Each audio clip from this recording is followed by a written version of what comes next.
Good morning, everyone. This meeting will come to order. Welcome to the September 6, 2018 meeting of the Rules Committee. My name is Supervisor Asha Shafai, Chair of the committee. To my left, to my left is Committee Member Supervisor Catherine Stephanie, and to my right is Vice Chair Supervisor Norman Yee, and today we're joined by Supervisor Aaron Peskin. Our clerk today is Victor Young, and our folks helping us from SFGov TV are Michael Baltazar and Matthew Igno. And before we start, Mr. Clerk, do you have any announcements to make? Yes, please make sure to silence all cell phones and electronic devices. Completed speaker cards and copies of any documents to be included as part of the file should be submitted to the clerk. Items acted upon today will appear on the September 18th Board of Supervisors agenda unless otherwise stated. Great. Please call item number 1, Mr. Clerk. And if you could call item 2 together. Yes, thank you, Supervisor Peskin. Please call item number 1 and 2. Item number 1 is the ordinance amending the administrative code to modify the civic design review fee from a deposit of $2,500 plus the time and material cost to a flat fee of $12,800 per project. Establish a process for an annual cost of living fee adjustment. Set a timeline for fee payment. Describe the method for determining fees for projects involving multiple structures situated together as part of a large development plan, and describe circumstances that may qualify for a fee waiver or reduction. Item number 2 is the ordinance amending the administrative code to authorize the Arts Commission to charge a fee for organizing traveling exhibits. Thank you, Mr. Clerk. I'd like to hand it over to my colleague, Supervisor Peskin. Also note that we're joined by Deputy Director and CFO of Cultural Affairs, Rebecca Krell, and I know she'll be speaking today. Thank you, Supervisor. Thank you, Supervisor Safai, and thank you for scheduling these two items. Consistent with longstanding board policy, in the case of item number 1, this is so the Arts Commission can recoup their actual costs for civic design review, which fee has not been updated for many, many years. Item number 2 is actually a new authorization which would allow the Arts Commission to charge a fee for organizing traveling exhibitions. I want to thank Supervisor Brown for her co-sponsorship of both matters and ask Ms. Rebecca Krell to give a brief synopsis of these two items to the board, and then hopefully, subject to public comment, we can send these two items to the full board without objection. Good morning, supervisors, and thank you for the opportunity to be here and present on these items today. And thank you, Supervisor Peskin and Supervisor Brown, for introducing and sponsoring these ordinances on the department's behalf. So as Supervisor Peskin stated, the first item is our civic design review fee. So as way of introduction, the Civic Design Review is a charter-mandated responsibility of the Arts Commission. The committee is a subset of our commissioners, made up of architects and landscape designers, and they ensure the aesthetic quality of the built environment of our public projects on city and county property. And the commissioners are all volunteers, so the fee recoups the cost of the staff time, the administrative support for the committee. It's staffed by 2 part-time staff, so 1 FTE. And this is just to ensure that the cost keeps pace with the increases in salary and benefits. Do you want me to move on to the second item? Do you have any questions of them first? Okay, the second item is a new program that we're really excited about. It's part of our Galleries program. We have a gallery that we run across the street in the Veterans War Memorial Building, and this fee would allow us to recoup the costs of traveling exhibitions from the Galleries program and would allow broader exposure to the emerging San Francisco and Bay Area artists that we work with, which is a really terrific opportunity. And happy to answer any questions you have. Supervisor Yee. Just a quick question. On the first item, it's just basically cost recovery. I mean, that's correct. What it's just the staff time.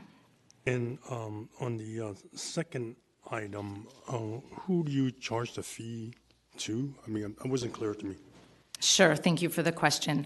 So we're anticipating 1 or 2 exhibitions a year would travel, and it would really depend on interest and demand, but we're envisioning, a private art gallery in another city in the country, or even potentially international opportunities, but not here in the city. I wanted to clarify that point. So the request would come from some Elsewhere. elsewhere for us to bring some exhibit to them. Right. Got it. Exactly. So, for example, right now we have a sanctuary city exhibit. Maybe another sanctuary city in the country would be interested in hosting that exhibit. Thank you. Thanks. I have a question. Sure. So on the second one, so can you just give a little bit more background? So what happens now? There's traveling exhibitions, there's no fee? Right now, we On the don't, medical- the exhibitions don't travel. So it's a new program, and we were talking with the city attorney about the program and about what a contract might look like. And we were informed that we don't currently have the legislative authority to recoup the costs for such a program, so that's why we're here. I was just curious. I was like, we've just been doing these Yeah, things we for haven't free. been. No. No cost recovery. Okay. I don't have any other questions. Supervisor Peskin, anything else? Subject to public comment, I would be delighted if this body would send this to the full board with recommendation. Great. Okay. We'll open up for public comment. Any members of the public wish to comment on items number 1 and 2? Thank you. Please come forward. And if we have any other questions, Ms. Crow, we'll call you back up.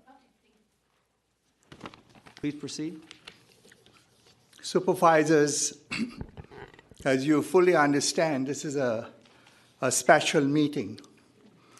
Such meetings inconvenience the citizens of San Francisco. And I've seen you've asked one of the persons who was trying to explain to you that, they just have these exhibits, and that's the Arts Commission, which is one of the most nefarious departments in the city and county of San Francisco. We have an issue in the Bayview, and directly linked to the Art Commission, which you supervisors have not paid attention to, but this matter will come before you in a special manner. Supervisors, we are living in very difficult times, and when you pass some sort of consensus to have such special meetings, giving breaks to the developers, taking item 1 and 2, one is the North Pole and the South Pole, all about money, and trying to rubber stamp such issues, then you know what? You're jeopardizing democracy. I represent the first people of this area, the Muwakma-Ohlone. But I also have done due diligence by attending many of your meetings. You'll have these meetings at 10 o'clock in the morning, when most of us who earn a living have to work, rush to these meetings, only for you all to rubber stamp and say, you'll have no questions against the Art Commission and these developers, these rogue developers who are ruining our city. So I'll be following the other deliberations very intently. Thank you very much for your time. Any other members of the public wish to comment on this item, please come forward. Seeing none, public comments closed. You have a motion on items number 1 and 2? Make a motion to pass item 1 and 2 out of the committee with positive recommendation to the full board. Without objection, that item's ordered. Thank you, Supervisor Peskin. Thank you, colleagues. And we're going to take item number 5 quickly out of order so we can then spend time on items number 3 and 4. Mr. Clerk, please call item number 5. Item number 5 is an ordinance amending the administrative code to modify the daily use fee to engage in film production to extend the film rebate program through 2028 to correspondingly increase the authorized funding cap for the film rebate project account from $4 million to $14 million and to add administrative penalties for violation of requirements of film commission programs. Great. Thank you, Mr. Clerk. I'm going to hand it over to Supervisor Stephanie, whose item this is. Thank you, Chair Safai, and thank you, Susanna, for being here. This is actually exciting for me. When I was an aide to Supervisor Alioto-Pierre, we actually put forth the film rebate program, and it's been in existence since. When I was an aide to Supervisor Farrell, we extended the program. several times, and that's, again, what we're doing here today. It's set to sunset in June of 2019. The program is capped right now at $4 million in terms of the rebates our film productions get back. And these amendments would extend the sunset date through 2028 and increase the program account not to exceed $14 million based on, what we've been funding in the past. I think it's an incredible program, so many great union jobs, showcases our city. I think we can always do more, but this is what we have. And Susanna, you do such a great job. I just want to turn the floor over to you. Thank you. Good morning, supervisors, and thank you for considering this extension today. And thank you, Supervisor Stephanie, for introducing this today. I'm Susanna Robbins. I'm the Executive Director of the San Francisco Film Commission. So the Scene in San Francisco rebate program was originally created in 2006 in order to increase the amount of production that was based in San Francisco and make it competitive at a time when much production was leaving San Francisco and California in general due to generous incentives from Canada and elsewhere. Since then, we've had 27 productions use the rebate program, creating thousands of jobs, spending millions of dollars locally, and increasing the visibility of San Francisco to tourists worldwide. This program is essential to attracting longer-term productions to San Francisco and making filming in the city more cost-effective.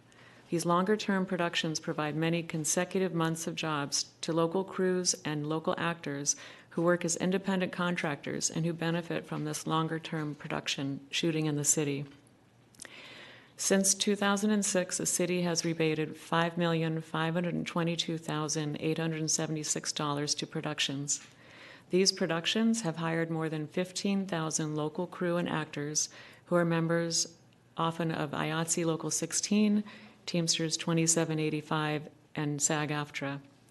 They've also employed 196 first source hires who work as production assistants on the set or in the office, getting invaluable experience to help them move on to other film production jobs. Many of the hires come from BAYCAT, which provides access, education, and employment for low-income youth, youth of color, and young women. The productions have also paid more than $21 million in wages to local San Francisco crews and background actors, and spent more than $61 million on goods and services such as gas, hotels, car rentals, location fees, office supplies, lumber, props, wardrobe, security, etc.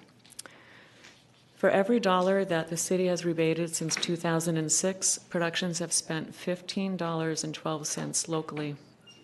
These productions not only provide local jobs and local spending, but increase the visibility of San Francisco worldwide, bringing more tourism to our city.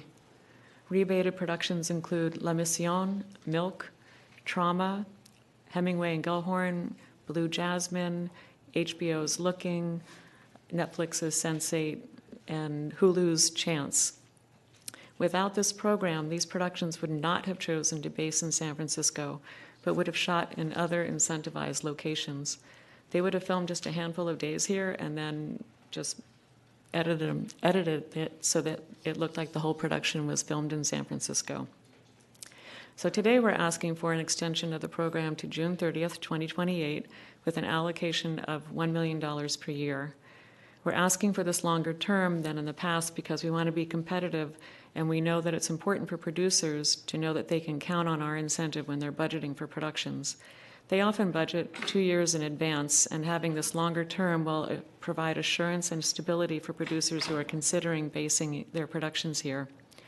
Also, it'll allow our film office to work on productions at hand rather than spending considerable amount of time and also funds with the city attorney's office doing all the legislation in order to request an extension every 4 years.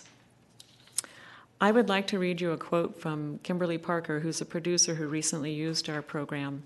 The film is called The Last Black Man in San Francisco, and it was directed by a fifth-generation San Franciscan, Joe Talbot.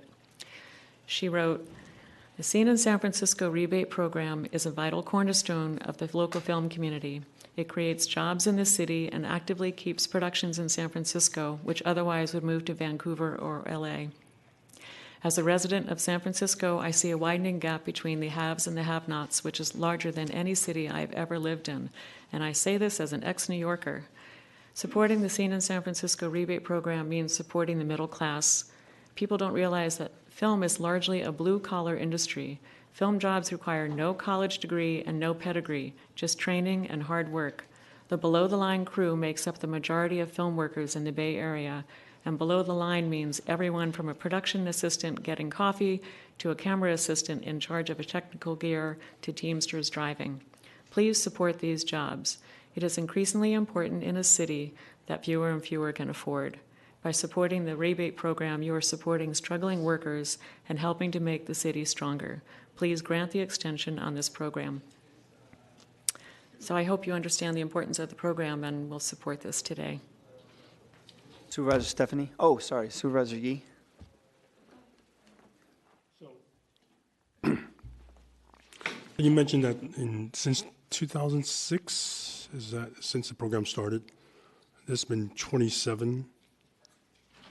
Sorry, it's hard for me to hear you. There's been 27 productions, I guess. 27 productions have used the program since 2006. So I'm just curious, the 12 years prior, maybe you don't have this information, but if you do the 12 years prior to 2006, do you know how many small and middle-sized productions we had in San Francisco during that 12-year period? Prior to the rebate program? Yes. I actually don't have that numbers, but I can tell you because I used to work in the industry in the 90s. And in the 90s, we had a lot of production in San Francisco. I worked as a location scout and a location manager, and I worked all the time. And then in the 2000s, when incentives started in other states and countries, is when, in general, production started leaving California, which is why my predecessor helped create this program to help bring productions back. Okay, no, that makes sense. I'm just trying to figure out what motivated us to do this and then at what point we actually brought this up. Just for curiosity's sake, if you can get some information on, it's not going to change my decision today, but it's just for curiosity's sake. In the 90s, how many productions did we actually really have? If we had... If you could give me information on how many productions were shot in San Francisco prior to 2006, especially, when it was, when we had more productions in the 90s. If you have that information, you could give it to my office. I'd be happy to. Our database, I'm not sure, goes back all the way to the 90s, but I will present to you whatever I can. Okay, thank you. Okay, thank you. Supervisor Stephanie? Yeah, just to add a little history, when we first passed the film rebate program, it was very union-driven. I remember working with Local 16, and just, at the time, it was basically a cry for keep our jobs. We really need to keep our jobs here in San Francisco. They were going elsewhere. Vancouver has a great film rebate program, so does North Carolina. So many other people or industries and or jurisdictions have film rebate programs, and so we were trying to stay competitive so that we can keep those jobs here in the Bay Area, and most importantly, San Francisco. So. And it's every time we've renewed it, we've never had a problem, so. Anything else? No? Oh, yes. If we have any other questions, we'll call you back up. I think Supervisor Yee's questions are good. It would be good to have the statistics on how many people have benefited from the program over the course of the time. I'm a strong supporter of this program. I think it's a job creator. It's a way to kind of embrace and uplift and exhibit and show all the wonderful things about San Francisco and what has made our city one of the most desired places to be in the world for so many different reasons. I think it's a wonderful program. It also helps to foster employment opportunities and growth in the homegrown environment. We're actually working on a program, myself, we initiated with IATSE Local 16 and City College, where we're going to be doing a training program, workforce development program for those that want to enter the film industry and training industry, so it's very close to being done.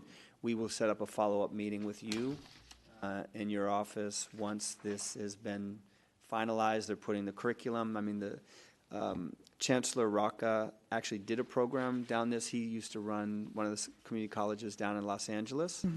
And so the minute we presented it to him, the opportunity and the desire, he didn't even hesitate, said, I have the whole playbook. We did it down in Southern California, and we'll do it up here. So That sounds perfect. I think people miss the idea that just because we don't have Hollywood, we have so many different commercials, movies, all other people that might want to enter the industry, the animation, all the opportunities there are to do things in the film industry.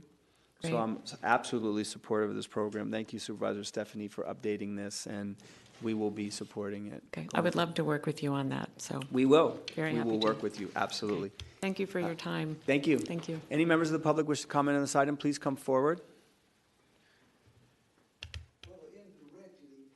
Directly, Wait, I before- guess I must say something here for 2 minutes, and supervisors, I'm here to support it, so you don't have to cut me off. No, I was just going to tell you, Oh, wait I- for the timer to start. Oh, okay. Go ahead. Ding! Listen, my name is Ace. I'm on the case. I'm sorry that the Arts Commissioners left, because y'all talking about films and commercials. Well, let me tell you the next. I'm getting ready to roll out CASE, Community Assistance Service Enterprise. And what that means is working with the community and assisting them in all things, services, but the last E, enterprise. We're going to make some money. So what I'm saying is the Entertainment Commission, which I went up there several times and had some problems bumping heads with them about Yoshi's and the additions and all that, and here they're closed. But see, we're going to bring it back together again, and I want them to know, and the city and county to know, that we as people in the Fillmore happen to be most of them, some of them are just black and some less population. We're getting ready to put something together, so when we come back to the Arts Commission, we're going to say, look, we want to do a thing here at City Hall. It's called This Week in City Hall, filming what really goes on at City Hall, y'all. I mean, I call it Silly Hall, but we're going to let our viewers see what's going here at City Hall. Then another thing is the Queen Bee, the mayor, come from the field no more. And we finna put a new star in the city by the bay, because she represents us, and we're going to put us on the map. You think L.A. was bad. San Francisco by the bay, we finna make it happen right here by the bay. We got so much history here. A lot of it good, and a lot of it's bad. But the word has to be put out there in the city by the bay. And now we're getting ready to have a governor that used to be the mayor here. Y'all better wake up and smell the coffee, because Ace is in the place, and he's finna roll out CASE, Community Assistance Service Enterprise.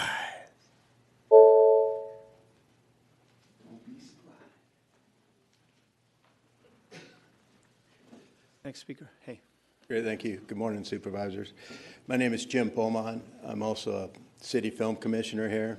I'm also the president of IATSE Local 16. I represent all the film technicians that work below the line. And I just want to state that the film rebate program in the past has been extremely helpful to my members. It's created a lot of jobs. But it didn't only create jobs for my members. There's also a large contingent of independent filmmakers here in the city, and it has helped them stay here in the city and create their movies also. And I would just like to thank you for your time and consideration on this program. Thank you. Next speaker. Good morning, Supervisors. Claudine Chang. I'm also a member of the San Francisco Film Commission. So studies have been done by the Office of San Francisco Economic and Workforce Development on the economic benefit of filming in the city, and you are all very familiar with. I just would like to focus a few minutes on the impact after the filming is done, because when we talk about benefits, local benefits in terms of taxes, in terms of fees, and what's good for the citizens in terms of wages, our local talents. But the truth of the matter is that after the crew is gone, now we are seeing even more impact, because people from around the world will see scenes of San Francisco, whether it's movie theaters or on TV, they would want to come visit. That is an amazing long-term impact that don't always get documented. Last year, the LA Times published an article talking about how La La Land is the latest movie to push LA tourism, because the movie boosted the city's profile worldwide, raising the prospect of drawing new tourists to come and enjoy everything that Los Angeles has to offer. And that experience is no different for San Francisco. This year, we celebrate the 50th anniversary of the film Bullet, starring Steve McQueen. The movie will be rescreened again because of the anniversary. And again, when people see it from all around the world, they will again see, at that time, the pioneer filming of cars chasing down the streets of San Francisco. It's so exciting. I mean, everybody who come to San Francisco would want to go see those iconic scenes that they saw in movies and on TVs. So the importance of filming has really long-term economic benefit, especially as far as impacting tourism is concerned. In 2018, 31 states in the country has incentive programs, and in the state of California alone, 6 counties have such similar rebate and other incentive programs. I urge that we continue this rebate program so that San Francisco can remain competitive in the filming world, and so that our city and our residents can benefit. Thank you. Thank you, Commissioner. Next speaker. Hi, Ms. Desmond. I didn't see you in the back when I started talking about the work that we had begun. Yes. I am Joanne Desmond. Good morning, supervisors. I'm with IATSC Local 16, and I've been working with Asha on the City College program. But I'm speaking on behalf of the members that I represent in how this has made a great difference in the lives they lead, their ability to continue to live in San Francisco, to send their children to school in San Francisco. These jobs provide them with health care and with a pension, and we would appreciate all consideration in keeping this program going. Thank you. Thank you so much. Next speaker. Hi, supervisors. Frank Simeone. I'm the theatrical and television business rep for the Screen Actors Guild. I'm also a member of the Directors Guild of America, and I can assure you that prior to the incentive, work was much scarce. Part of the reason why I went over to work with the Screen Actors Guild. One thing I've learned in the few years I've been at the Screen Actors Guild is it's not easy to be an actor. They're creative people, but they do suffer. But fortunately, because of the incentive, there's been more work than since the 90s, I'm told, by casting directors. And our members, our acting members, appreciate it enormously, and they would love that to continue. I might mention that in the last 12 months, 8,304 union actors have been employed in the city and county of San Francisco. And of course, many non-union actors have also been employed. And we need that to continue. Thank you very much. Thank you. Next speaker. Supervisors, this is San Francisco. And one of the things that you all have to pay attention to is the films that are made in San Francisco. This is the land of the Ohlone. The Ohlone lived here for 15,000 years. Carbon dated, remains and artifacts. And Mr. Chair, you can make all the faces you want to, but you have to study a little bit of anthropology. But since I'm talking about films, we need to look at this industry having in mind what a digital world gives us in terms of opportunities. So you all should partner with those who are favoring this program, which I favor, to create better opportunities for our youth, more in the field of documentaries. One good topic would be the ongoing gentrification. Another good topic would be the changing skyline. The third topic could be the rampant corruption at San Francisco City Hall. Thank you very much. Thank you. Any other members of the public wish to comment on this item, please come forward. Seeing none, public comments closed. Supervisor Stephanie? Thank you, Supervisor. First of all, I just want to thank Susanna Robbins for her great work and for the entire Film Commission and all the unions that are here today. You know, this legislation does help no less than 14 unions, and I think it's really important.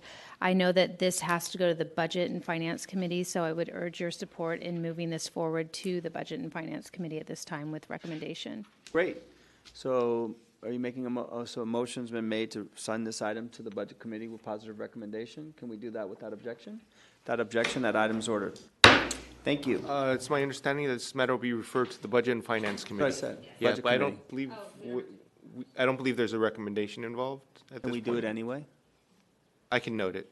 Deputy City Attorney Givner, can we make a positive recommendation to another committee?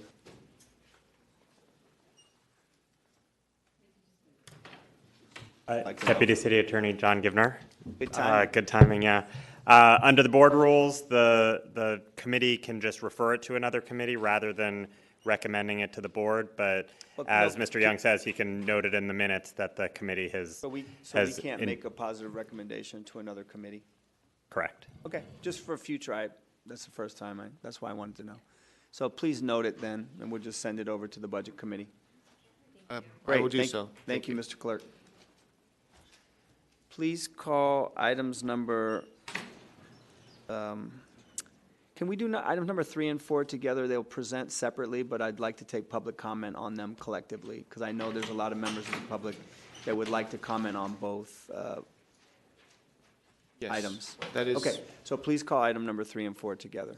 Yes, item number 3 is a motion approving rejecting the mayor's nomination for the appointment of Damali Taylor to the Police Commission for a term ending April 30th, 2022. Item number 4 is a motion approving and rejecting the mayor's nomination for the appointment of Dion J. Brookter to the Police Commission for a term ending April 30th, 2022. Okay, so we're going to call up Ms. Taylor first to present. What we're going to do, the format will be applicants will have the opportunity to present for a few minutes, and then I'll go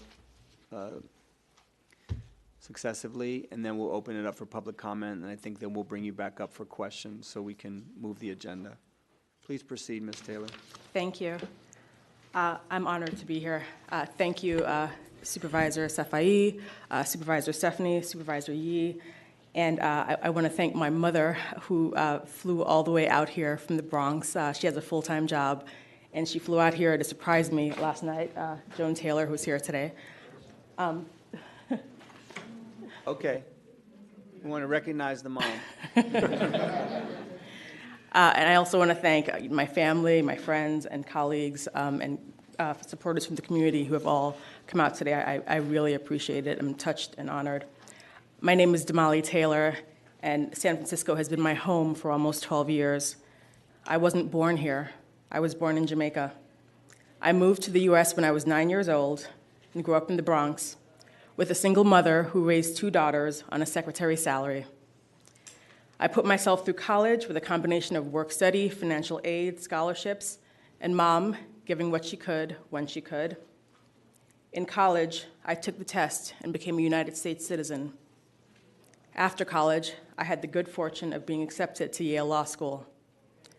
Now, people like me don't go to places like Yale, but I did, and that was the start of my legal career. And now, 16 years later, I've spent half that career as a prosecutor and half as a defense attorney. As a prosecutor, I worked closely with the San Francisco Police Department, first as an assistant district attorney fighting for domestic violence victims, and then also as a federal prosecutor where I handled violent crime and organized crime cases. I witnessed the brutal, gruesome things that people can do to other human beings. And there again, I fought for victims of crime who are often poor, underserved minorities, including women who were the victims of physical and sexual violence. I've watched law enforcement do brave, compassionate, and amazing things, and it's undeniably true that many in law enforcement are my heroes, but that comes with a great responsibility. People often interact with law enforcement at the worst times in their lives, sometimes when unspeakable things have happened to them. And so how the police responds is everything. Will a Chinese or Spanish-speaking domestic violence victim who finally finds the courage and desperation to call the police on the person that she loves find support? Or will she feel alienated by officers who don't speak her language or show compassion? Will our young Black boys and Black girls grow up wanting to be police officers because they have models of officers they know and admire? The answer to those questions will define us as a city. The community needs to feel connected to their police department, and SFPD has to do a better job of earning and valuing the trust of the community that places that trust in them, to be both guardians and members of the community they serve. The DOJ report was disturbing. I like some of the progress that the department has made to respond to the DOJ recommendations, but there's a lot of work left to do, and that's why I hope to serve. As a Black female immigrant to the US who spent much of her career working with law enforcement, I believe that I can understand and speak to the needs of both the community and law enforcement, and I can hit the ground running and get to work quickly. Thank you. Thank you. Mr. Brookter?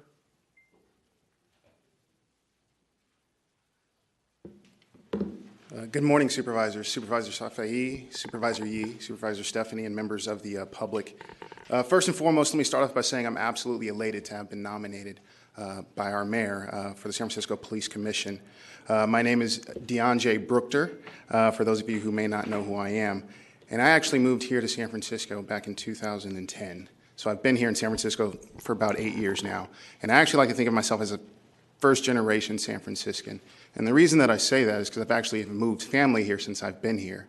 I'm the first in my family to have received an undergraduate degree, the first in my family to receive a master's degree, and the first in my family to actually leave the Central Valley, which is where I'm from down in Fresno, to move to a major metropolis city, a phenomenal city that I call here, San Francisco. And in the time that I've been here, I've worked countless hours alongside many of the folks that you see here in the room, many of my colleagues across the city and county of San Francisco, developing programs for young people here in San Francisco. Whether it's workforce development programs or educational programs inside of the schools, I have dedicated my life's work to public service, which is why I think I'd be a phenomenal fit for the San Francisco Police Commission. Now, let me kind of take things back a little bit and talk about my interest in the commission. It was actually growing up in Fresno, where my uncle was actually a cop for 31 years, that really sparked my interest in law enforcement and what that meant. Over the course of his 31-year career, I got to talk to him about him being a beat cop, spending time in our communities, and spending time in our school system. So much so that when I was in elementary school, we actually had police officers and firefighters that would come into the schools periodically to talk to us about those careers and what it meant to be a public servant. And that resonated with me. So much so that after I graduated from college, I actually took the test to become a police officer myself. Fortunately and unfortunately, I scored in the 80th percentile, and at the time they were taking folks in the 90th percentile, so I wasn't accepted. So I immediately went to work for a nonprofit organization working with young people who were coming out into our communities and being released into our communities who were on parole. And that's when I first got introduced to public service and what it can look like and what it's supposed to be. So during my time here in San Francisco, even as of lately and recently, there were some things that we're doing as it already relates to the Department of Justice and the recommendations that have been put forth. When I sit down and look at DOJ recommendation 3, 3.1, and 3.2, and we're looking and talking about the biases, at Young Community Developers this summer, we actually employed 100 young people working directly with the Sheriff's Department and SFPD to build relationships, to try to overcome some of these implicit and explicit biases that we know we have within our department. By having them spend time with those young people out in the gardens and in the fields, we began to bridge the gap in relationships that we need to do so in order to strengthen our communities. Also at Young Community Developers, we recently shot a documentary called The Chop Shop, where we went to a variety of communities here in San Francisco, the Mission, the Fillmore, Bayview Hunters Point, and sat down with law enforcement on both sides and brought in key stakeholder community members to sit down and have some of these conversations and dialogues that we're having at the San Francisco Police Commission meetings, even currently. So with that being said, the things that we've been able to do within our communities and the things that we still need to push forward, I would love to be at the forefront of that. I think it was our 44th President, Barack Obama, who said trust between law enforcement agencies and the people they protect and serve is essential in a democracy. It is key to the stability of our communities, the integrity of our criminal justice system, and the safe and effective delivery of policing services. And that's what I hope to bring to the San Francisco Police Commission, if so moved forward. Thank you for your time. Thank you. So we're going to go ahead, I'm going to go ahead and move to public comment, and then I'll open up our questions for our committee here after that.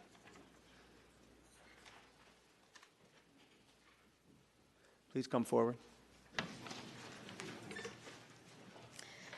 Hi, my name is Vanessa Taylor, and I am Damali Taylor's sister. I feel privileged and honored to stand here in support of Damali. While Damali's career accomplishments speaks volumes, I feel that what distinguishes her is her character. My sister is one of the most generous people I know. When she first became an attorney and received her first year-end bonus, she used that money to take me and my daughter to Italy for my birthday. When I decided I wanted to become a paralegal, she gifted me money for my first semester's courses. She was no less generous prior to becoming an attorney when her income was modest, always opening her heart and pocketbook to help a family member in need. My sister is one of the most loyal person I know, probably the most loyal person I know. Her devotion to me, my daughter, our family, and her community is undeniable. I can always count on her to show up when we need her. When we hurt, she hurts, and that hurt turns into laser-focused action to find a solution. That was true when I needed to have surgery and she dropped everything to be by my side. And it was also true when my daughter was having difficulty in college and she worked tirelessly to help find a solution. She's always positive and always able somehow to stay calm under pressure. My sister inspires me to be brave, to always stand up for what's right and just, even if it's unpopular, and to work hard. And believe me, she is the hardest working person I know by far. She's a pillar of strength, a source of hope, and a place of love. Damali is dependable, kind, and trustworthy. Most importantly, she is a good human.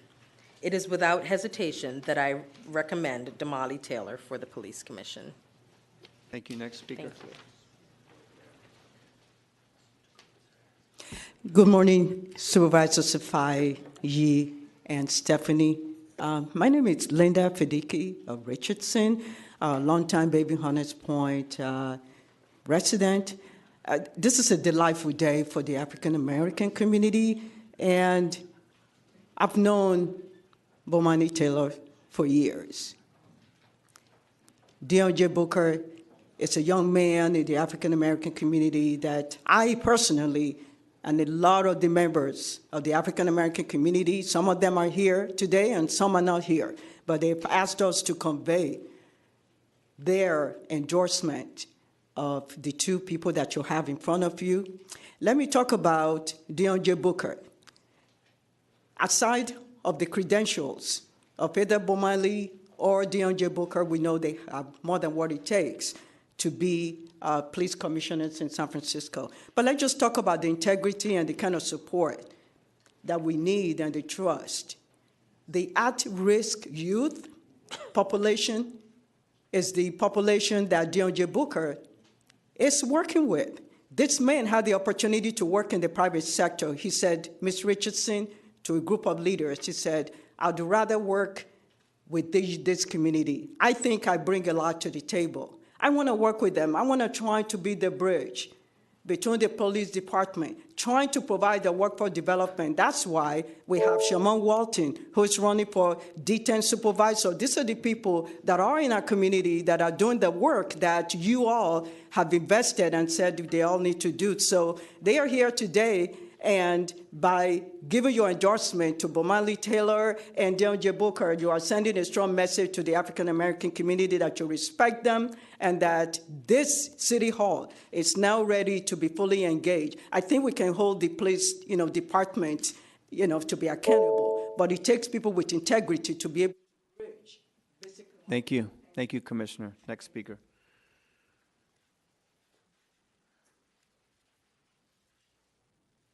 Good morning, supervisors. Thank you for giving me this opportunity to endorse Damali Taylor. My name is Pratik Mishra, and I am Damali's brother-in-law and a resident of the Bay Area. I'm going to talk about Damali's involvement with family, community, and helping people whose lives have been traumatized. First, family. Damali is a loving aunt to her niece and always has time for her. Recently, she has been busy helping her adjust to college life and with her transition to adulthood. She's fiercely protective of her sister Vanessa, as I found out when Vanessa and I first began to date. Her high-energy commitment to family life shines with core values of caring and compassion. Her involvement to community service dates back to law school, at which time she helped organize a program where she mentored prison inmates. Prior to her service in the San Francisco DA office, she worked with the Log Cabin Ranch School for Troubled Juvenile Youth. Finally, I want to speak to her work with a traumatized family whose son was murdered near Oakland Airport in 2013. As Assistant U.S. Attorney, Damali took on the case, even though it was clear it would be very difficult to prosecute. She was deeply moved by the grief and loss of the family, especially the mother and sister of the victim. She promised them that she would do her utmost to bring the perpetrator to justice. She gave her all to the case, to the point where the mother expressed worry about her health, telling Damali she looked like she was losing weight. Damali replied, saying that she would rest and eat only after she obtained a conviction. Damali was able to obtain a murder conviction against the perpetrator. After the trial, Damali learned that the victim's sister had said that when and if she has a child, she would name her Damali. Thank you. Next speaker.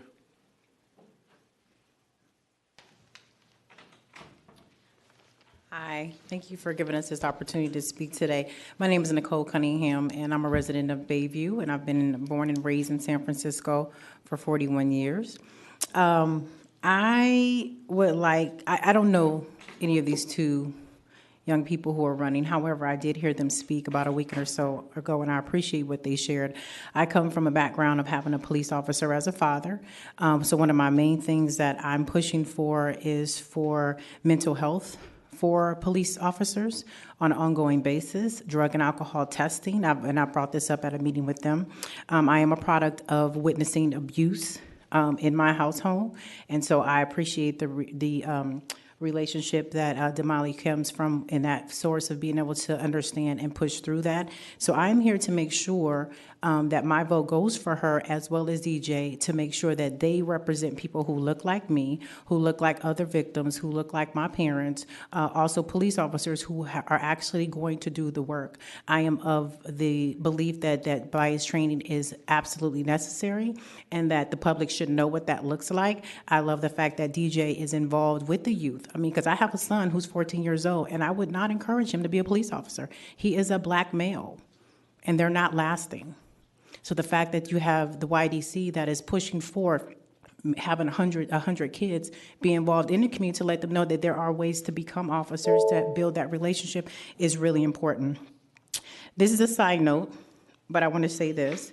Someone asked me to make sure that I bring this up for the Asian community, that they are following the rights of the online services for them, to make sure that the police commissioners are having languages or information in their language on their websites so that folks can have access to that and complying with the language access ordinance. So I believe.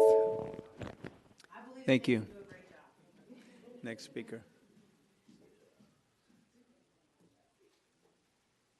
Good morning, supervisors. My name is Mallory Gaston. I'm here to endorse Damali Taylor. A few things I would like to say about her. First and foremost, I've known her, I guess, since she's been here. utilized our facilities over last 12 years, on and off. And throughout that time, not only am I impressed with her resume, I'm pretty sure all of us are impressed with her resume, but the way that she interacts with all the people that she come in contact with is very impressive, and I think it's going to be necessary to do this particular job. The complexities of overseeing the police department and the community interaction between those two entities, I totally believe she has all the necessary tools to make that happen. I think I'll kill it at that. Thank you so much. Next speaker.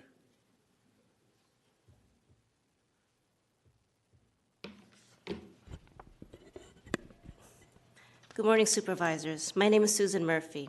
I want to share a little of who I am. I'm an advocate and activist for 40 years in Bayview Hunters Point. As a volunteer, I had brought assisted programming to YGC. I was in Dr. Coleman's Bayview Hunters Point Health Task Force. I was the CAC president for Silver Health Clinic. I have certificates of recognition from Mayor Lee, Assembly, Commission on Status of Women, and others. The only reason I brought that up is because I want to show how vested interest I have in my community, as well as the passion I have for my community. I've been with FACES as the workforce director for the Visitation Valley Neighborhood Access Point, which I run. I've worked with DJ since he's gotten here, and I need to be able to collaborate and partner with people who can get projects come to fruition. For instance, with YCD, I case managed Mayor Lee's Interrupt, Predict, Organized Violence Prevention Program, where you have to be at high risk and in targeted neighborhoods. I had 12 students. 6 are doing extremely well. I actually ran into one while I was on my way here. He was extended to work at the San Francisco Library for his 4th year. I also had 2 who were able to get off the gang injunction, and I also had one at the time he made $13. He's now making $24, helped me to rebuild Sunnydale housing. This is the type of impactful projects that I'm speaking of. We need to be on the ground, boots on the ground, face-to-face with the candidates, with the clients, with the community, who we serve, and know what their needs are because we're right there with them. I've worked alongside DJ to address educational, workforce, and capacity building needs. He's involved in the community. He's a leader for his organization, innovative and effective. More importantly, my community, you have to show by your actions and follow through that we can trust you. I trust DJ. Thank you for this opportunity. Thank you. Next speaker.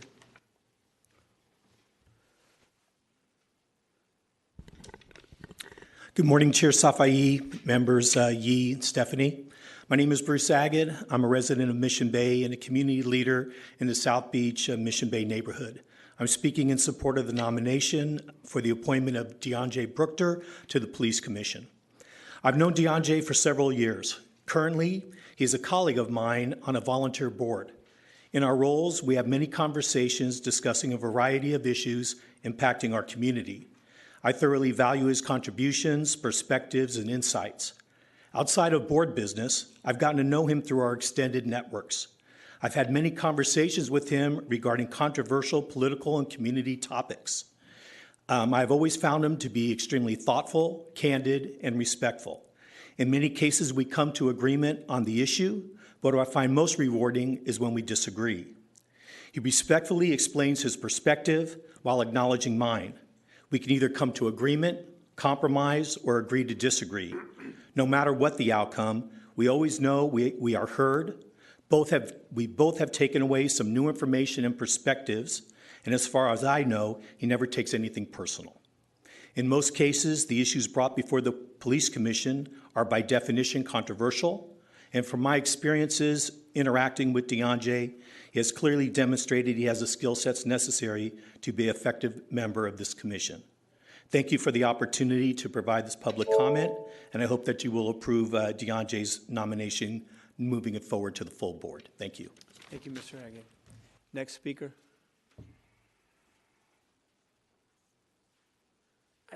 Good morning. Thank you, Chair Safai and Supervisor Stephanie and Yee for this opportunity. I'm here to speak on in support of the nomination of Damali Taylor to the Police Commission. Though Damali and I have not spent a lot of time knowing each other in this community, as a longtime advocate for mental health reform and criminal justice reform in San Francisco, it became abundantly clear in my first meeting with Damali that she has the fire and the discernment to help us understand how deeply important it is that we steward trauma in our community as we move forward with reforms within our police department, but on a larger examination to the intersection of public safety and public health. Damali, through her years as both a prosecutor and a criminal defense attorney, has seen how the system continues to work as it's built, much to the detriment of many women and people of color. And I think that she has both the technical skill and the deep well of compassion to be an effective commissioner for the city of San Francisco. So I thank you for your time. Thank you. Next speaker. Good morning. Thank you, Chair Safai, Supervisor Yee, and Supervisor Stephanie. My name is Susie Loftus. I stand before you as a San Franciscan, a former president of the San Francisco Police Commission, someone deeply committed to the success of this commission and the department. The mayor has selected two incredible candidates to serve on the commission, so I stand here in support of both of them, but I'll speak specifically to Damali Taylor. Over a decade ago, while I was serving as a line prosecutor in the San Francisco District Attorney's Office, then District Attorney Kamala Harris gave me a job. She was creating a hiring committee and had one directive for us. DA Harris was committed to finding and attracting the best and the brightest lawyers and recruiting them to serve as local prosecutors, where she believed tremendous good could be done. She said, "Susie, find me stars." This is how I met Damali Taylor. I was on the committee that interviewed her for the job as a San Francisco prosecutor. At the conclusion of the interview, I told my colleagues, "This woman is exactly who we've been tasked to find. She's a star. She's fair, she's smart, and she's committed to doing what's right." One of my colleagues grumbled. "Someone like her won't stay here for long." The whole, she went to Yale thing. She's got an incredible pedigree. She won't stay here for long. To which I replied, "For however long she wants to be here to serve the people, we will be lucky to have her." And so it was. She came on board and served with me at the DA's office. She was a tremendous prosecutor, letting fairness and justice be her guide. She has served as both a prosecutor and a defense attorney, a similar pedigree to my former colleague, Julius Turman, also serving as a federal prosecutor and a defense attorney. This is a tough job. It requires rigor. It requires incredible legal skill. She has all of it, and she's deeply committed to doing what's right. I know you care deeply about advancing incredible candidates, and she and DJ are certainly that. Thank you. Thank you. Next speaker. Hi, good morning. My name is Shelby Nacino of Brightline Defense Project, a community-based organization dedicated to empowering communities and creating sustainable environments. Brightline is here today to speak to the community ties of Dion Brookter and his longtime roots and service to Bayview Hunters Point. Currently, DJ manages 27 programs at YCD, where he oversees dozens of people who are working to ensure the economic health and safety of Bayview Hunters Point residents. Brightline has worked with DJ when he was the executive director of the Southeast Community Facility Commission. We worked closely with DJ to host our 2016 Bayview Hunters Point Policy Summit at the Southeast Community Facility. This summit brought together over 40 community and labor organizations, as well as over 100 community leaders to discuss anti-poverty work, including environmental justice issues, workforce development, and violence prevention strategies. DJ has the ability to work with a diverse set of stakeholders and communities, and his dedication to community is evident in his service over the last 8 years. Given the important work ahead, the Police Commission would benefit from someone like DJ who has extensive knowledge and ties to the community. Thank you. Next. How's it going? Good morning, commissioners. I just want to say I'm Dennis, San Francisco native, small business owner in the Mission District. I'm here to support Damali Taylor for police commissioner. I'll keep it short and simple. From my time knowing her, she's incredibly hardworking. She's very fair, unbiased. She's a team player.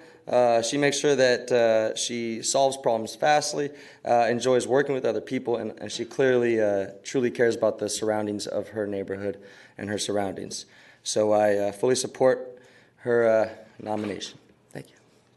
Thank you. Next speaker. Good morning, supervisors. My name is Corey Monroe, 18 years with the San Francisco Unified School District.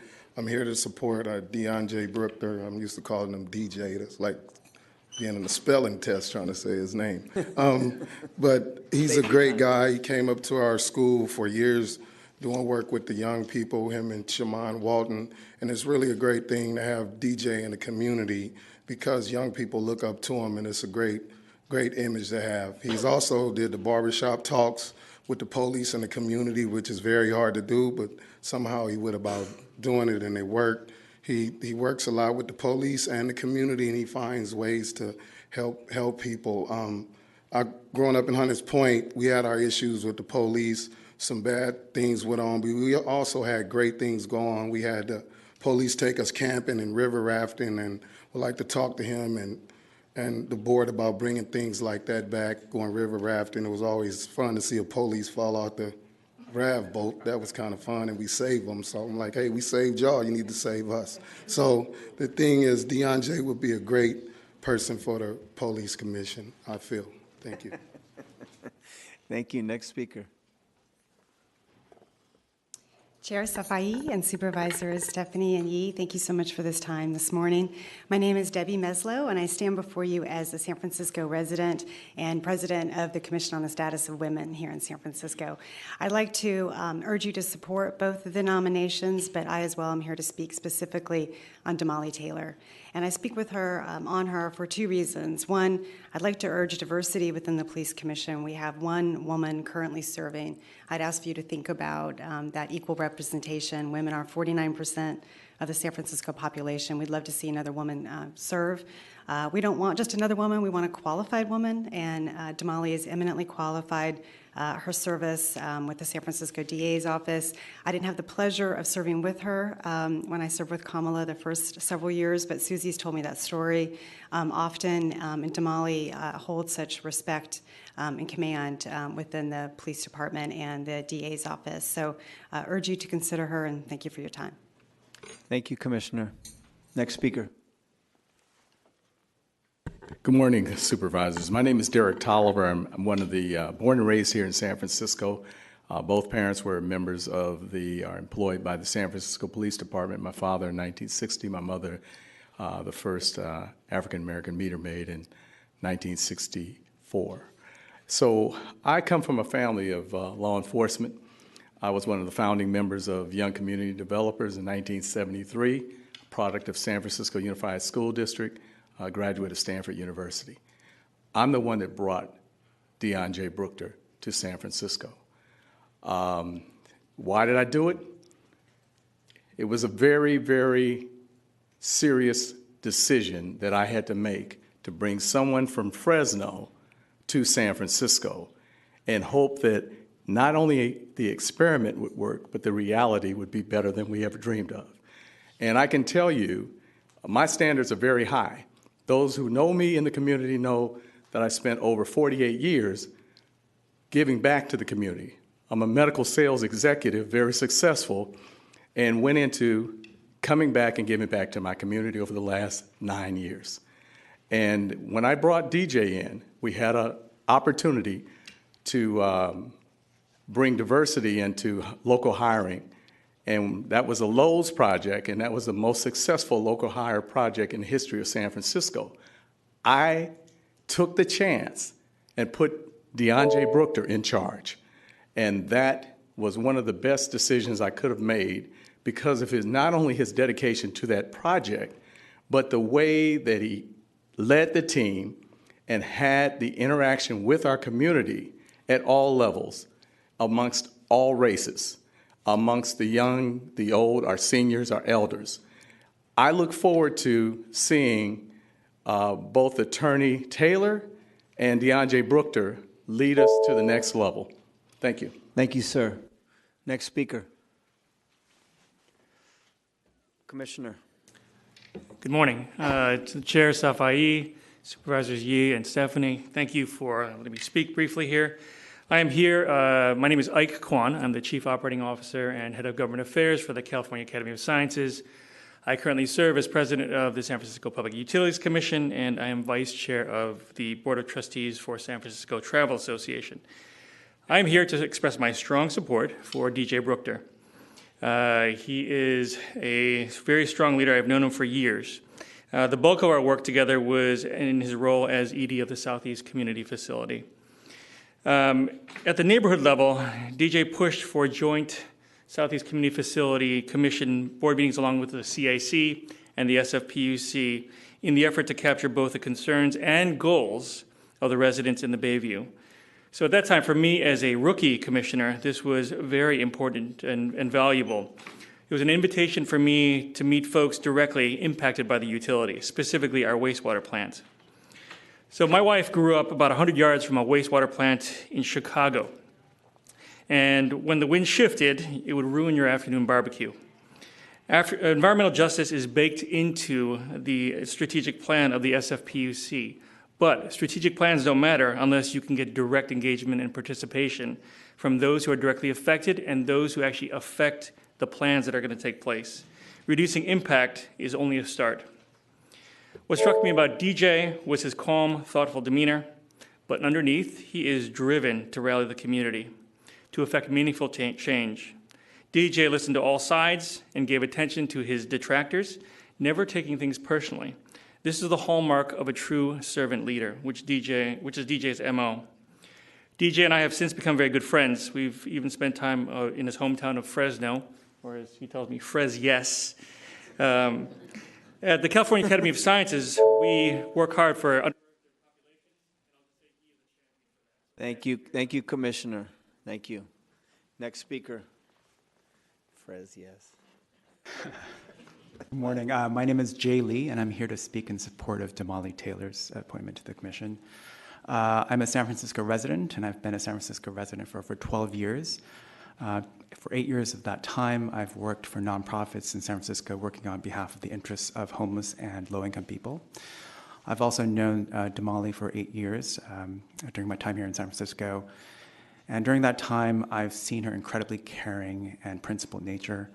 I've seen how much she cares for her friends and family. I've seen her incredible work ethic and dedication to the public good, including taking time out of her weekend to volunteer at free legal clinics to make sure that low-income people have access to justice. And just based on her temperament, her character, her experience, I really can't think of anyone better suited to serve on the commission. Thank you very much. Thank you, sir. Next speaker.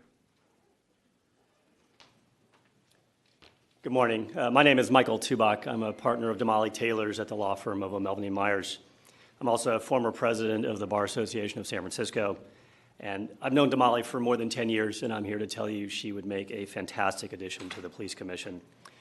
In my work at BASF and as a lawyer, I have met many lawyers from all walks of life and all areas of practice, and Damali is without a doubt at the very top. She is truly an exceptional person and a force of nature.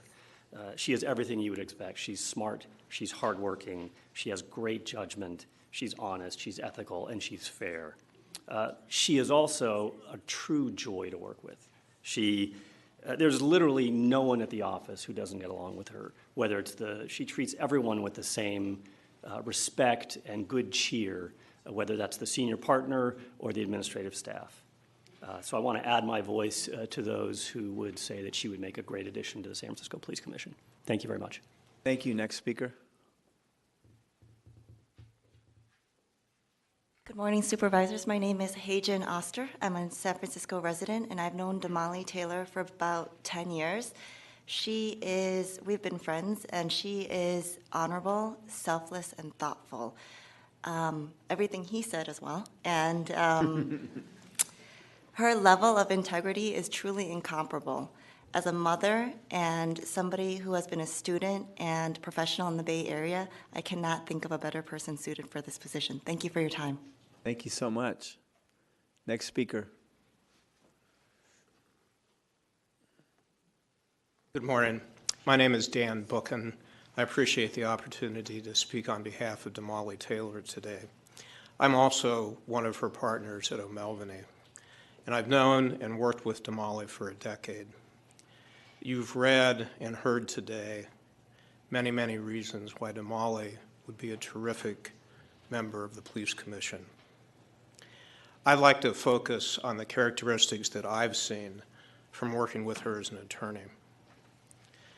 Good lawyers are bright, hardworking, and skilled. Damali is all of these things. But what makes Damali a superb lawyer is her judgment. By judgment, I mean being able to get to the heart of issues quickly, to determine what's important and what's not important, what's key and what's just a distraction.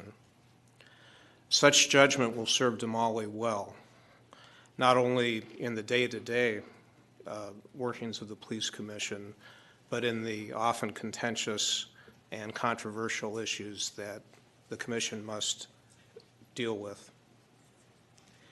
Damali will focus on what is really important and will help others do the same. Anyone who knows Damali will describe her as being passionate, but she doesn't allow her passion to cloud her judgment. She uses it to fuel her well-thought-out goals. The final point I would make is that Damali is a team player who works well with others, values their opinions, and will be willing to compromise when appropriate. I appreciate the opportunity to speak to you today. Thank you. Thank you. Next speaker. Good morning. When I was at the front of the line on this side of the room, I had a half-an-hour speech plan, but now I'm at the back. I'm going to try to beat the gong that you guys have that goes off pretty quickly. Please raise them. There you go. My name is Phil Vons, and I know Ms. Taylor because we were colleagues in the U.S. Attorney's Office and because we've been opponents in my present incarnation as a defense attorney. And while I don't know exactly what her duties would be on this commission, I know that if integrity and honesty are valued, you'll never find a better candidate. Thank you. I like the brevity. Thank you. Oh, boy. Commissioner. Good morning, Supervisor Yee, Stephanie, Supervisor President Cohen, and Chair Safai. My name is Shaman Walton. I'm a member of the San Francisco Board of Education, Executive Director of Young Community Developers, and native of San Francisco. And I came to speak on behalf of Dion J. Brookter's appointment to the Police Commission, and I also want to congratulate Ms. Damali Taylor as well on her appointment. I was going to give this long speech this morning, but one, I only have 2 minutes, and secondly, I think we've heard from the diversity of San Franciscans in support of Dion J. Brookter in terms of his work in community, his dedication to San Francisco, and how much work he's already done with our young people who may have interaction with police and our young folks who need some of the biggest support here in San Francisco. But I do want to just touch on 2 things. One, his unselfishness as a member of our community. Mr. Brookter served as Deputy Director under me at Young Community Developers, then became the Executive Director of the Southeast Community Facility. And he served as Executive Director for a while, running his own organization, so to speak. I spent about 6 months begging him to come back to Young Community Developers because I will be gone at the end of the year. And he selfishly came back to a community organization that's been around for 45 plus years as the number 2 when he already had a number 1 spot. That's integrity and that's dedication to his community. Secondly, I just want to state that he's already experienced in working with law enforcement. He led the charge with our Chop Shop documentary where we talked with law enforcement and community and talked about where the issues and concerns of law enforcement and community. We did this in barbershops and beauty salons. Now he's leading the charge over the white paper that we are finalizing right now to work on the 272 Department of Justice recommendations for change in our police department. He's dedicated to our community, and I just want to say no matter whether or not he's from Fresno or not, we are lucky to have him, and just imagine what Fresno will be. Thank you. Next speaker. Good morning, Supervisors. Todd David. Just wanted to say I think it kind of speaks for itself, the amount of amazing people who came out today to speak on behalf of both of these people. I've had the pleasure of knowing and working with DJ on and off for the last probably between 5 and 10 years. And every time there's a project that I'm working on with DJ, it's always a pleasure working with him. And so I just wanted to come up here and speak on his behalf in my experience. You know, and the other thing is I was sitting here and listening to DJ and Ms. Taylor. I don't know Ms. Taylor, but hearing them speak, as a parent, I was thinking, like, what amazing role models these people are for our children. And, and I think that we shouldn't lose that these are two just incredibly intelligent, hardworking people who are willing to give back to the community. So I also want to say thank you to them for being willing to serve in this role. I'm sure it's not easy. Anyway, thank you. Thank you. Next speaker. Good afternoon, Commissioners. My name is Jackie Flynn. I'm the Executive Director of the A. Philip Randolph Institute here in San Francisco. Determining a police commission member is an important decision that requires identifying strong character with integrity and commitment. It also requires someone with nerves of steel. I thank Mayor Breed and applaud the courage of both nominees to stand up and identify themselves as leaders in this beautiful city. I work with young men and women every day, developing leadership from within our community. DJ can tell you it's not easy work, and I've worked alongside DJ for the last 8 years, and he's been an incredible role model for our youth. We've invested years of work identifying social and economic factors that impact our communities, and DJ's always at the table trying to come up with solutions. He's not only shown professionalism within our network, but he's also so much potential to improve our communities, build relationships with our police department, and craft policy as a response to the demand of police reform. DJ's commitment would be a benefit to all communities in San Francisco. We have many issues that plague our city, and I'm confident that DJ will be an asset on the commission because he understands the importance of drafting policy that protects our communities. I feel strongly DJ will address racial bias issues that have resulted in contentious discussions around tasers and the implementation of all of the DOJ recommendations. As a community, we've lost life, we've lost trust, we've lost identity as one great city. And I believe that DJ is committed to improving our city. And I just want to make a final point before I get out of here. Ms. Damali Taylor, I don't know you personally, but I am extremely impressed with your story, your legacy of work, and very proud to see you as a nominee through the chair. I just wanted to say she inspires me, so thank you. Before the next speaker, I just remind folks in the audience, please, if you have conversations, please take them out in the hallway. This is a very small room, and so even your whispers echo, and we're trying to give the speakers time to kind of focus on their presentation. Thank you. Next speaker.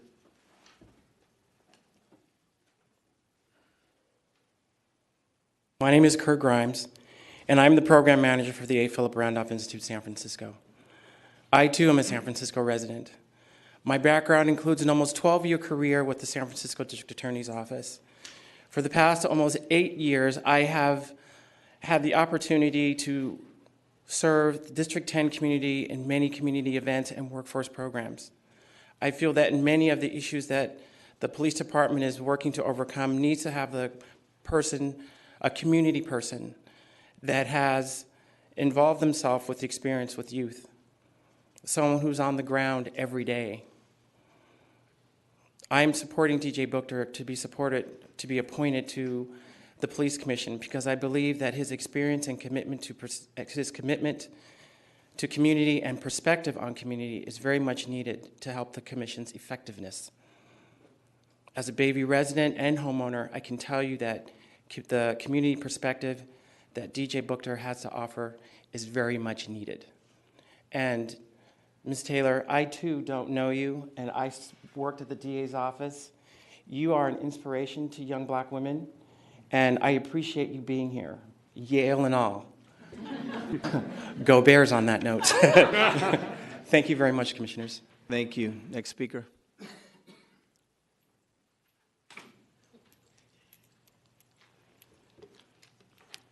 Good morning, distinguished Board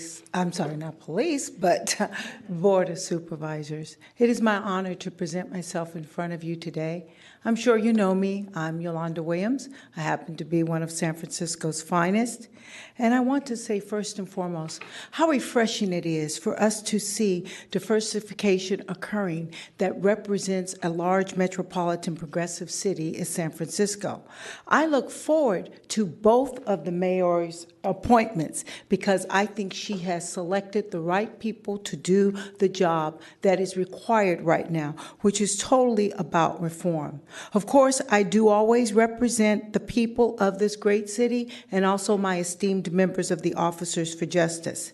Again, you do know the history of Officers for Justice. It was 6 brave black men who stood up for the right thing, for equity and justice. And today, I think that there is still protests that go on. We need positive role models. We need people who have courage and are influential. Both of these commissioners, and I'm calling them commissioners now, will represent that for us. They are both positive role models in the city and county of San Francisco. And I want to remind you that in October 1968 was the first time we had a black police commissioner, and that was Dr. William Garner, who broke the ranks in support of the Officers for Justice. We expect that we know that these 2 commissioners would do the same, and I do humbly hope and appreciate that you will support them and let them be our next commissioners. Thank you for your time. Thank you. Next speaker.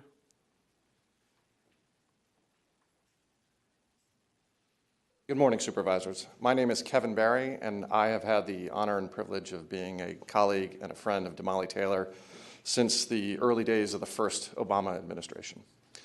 So I got to see Damali Taylor's commitment to public service firsthand as a federal prosecutor with her. And it's important to know that she was an extremely effective advocate, but it was not just about winning. Her guiding principle with everything was to do the right thing, and she did that day in and day out. As you heard from other speakers, her commitment to public service, I think, was at its most fierce when it came to helping get justice for victims, especially victims of violent crime, and victims of or people who were on the margins of society, people who had been forgotten. While a prosecutor, Ms. Taylor held the agents and the police officers that she worked with to the absolute highest standards. It's what we needed and expected as prosecutors, and more importantly, it's what we deserve as San Franciscans.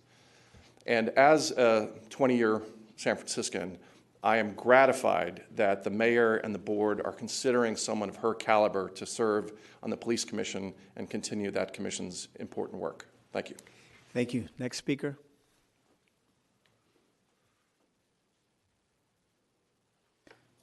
Hello, my name is Candace Mitchell. I'm a federal public defender who, until recently, would appear quite frequently across the aisle from Ms. Taylor, and I'm here to speak on her behalf. I've had the privilege of knowing Damali, and I've had the privilege of appearing against her in numerous trials, and I have to say that I appreciate the fact that she is being considered for this role because I believe there is no one more qualified for this position. She's a person who has always presented herself professionally, even when we have differences of opinions on various matters. And as someone who frequently finds herself in a position, as myself, where I'm contentiously challenging police officers, working against police officers, trying to expose the issues that they might have, I find that Damali has always handled the matters with grace, with consideration, and with great intelligence. I think she is a person who would be greatly appreciated to be in this role because she is a person who's seen police officers not only at their best, but also at their worst. And she understands how important it is, not just for the individuals that they deal with, but for the entire justice system as a whole, to have officers that the community can rely upon and that people who are functioning and interacting with them can believe in. I wholeheartedly recommend her for this position, and I hope that this committee will consider her for it. Thank you. Thank you. Next speaker.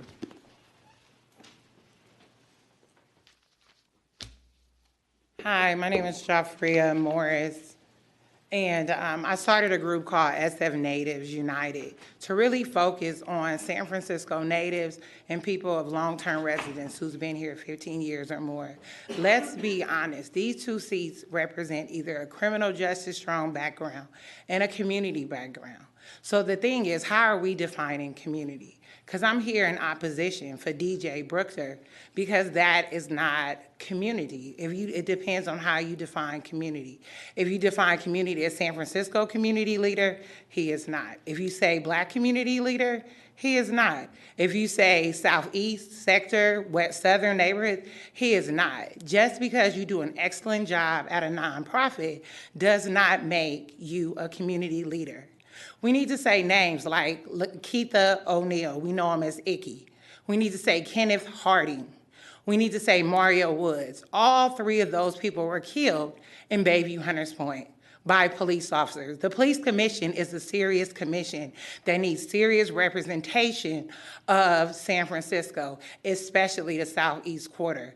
And when you say, it's members here say, we brought him from Fresno because as an experiment, we don't need an experiment. We don't need no one in that position that does not understand the community and able to bridge that gap between police and community. He has no connection to the community. He spent less than 18 months at the Southeast facility. Currently now, community members are saying no more transplants. We have so many transplants in the Bayview Hunters Point community that we no longer can fight for. We're losing Black people every day. And I ask you all, I don't know Damali, but she sounds fantastic. She should get it. But Mr. Brookter, that's not community to sit in a community seat. If this is a workforce development seat, most definitely he should have it. Thank you. Next speaker. Thank you, Mr. President, supervisors, Reverend Arnold Townsend. On today, I am the first vice president of the San Francisco branch NAACP. We met both these candidates. They appeared before us, and we unanimously supported them for this position. And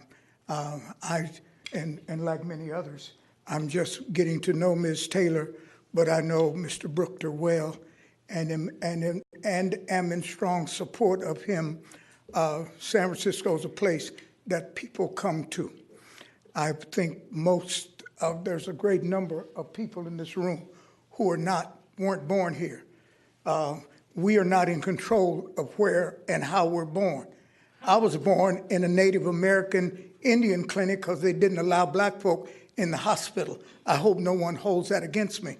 I didn't go to high school in San Francisco. I have been here 50 years, so what I wasn't born here, I had the good sense to move here, so that ought to give me some kind of credit, that obviously I knew where to come to. So I don't know that ought to be the only criteria that we use. And so when I look at all the other criteria, he measures up wonderfully, and I think you would do yourself in the city well to approve both these candidates. Thank you so much. Thank you. Next speaker.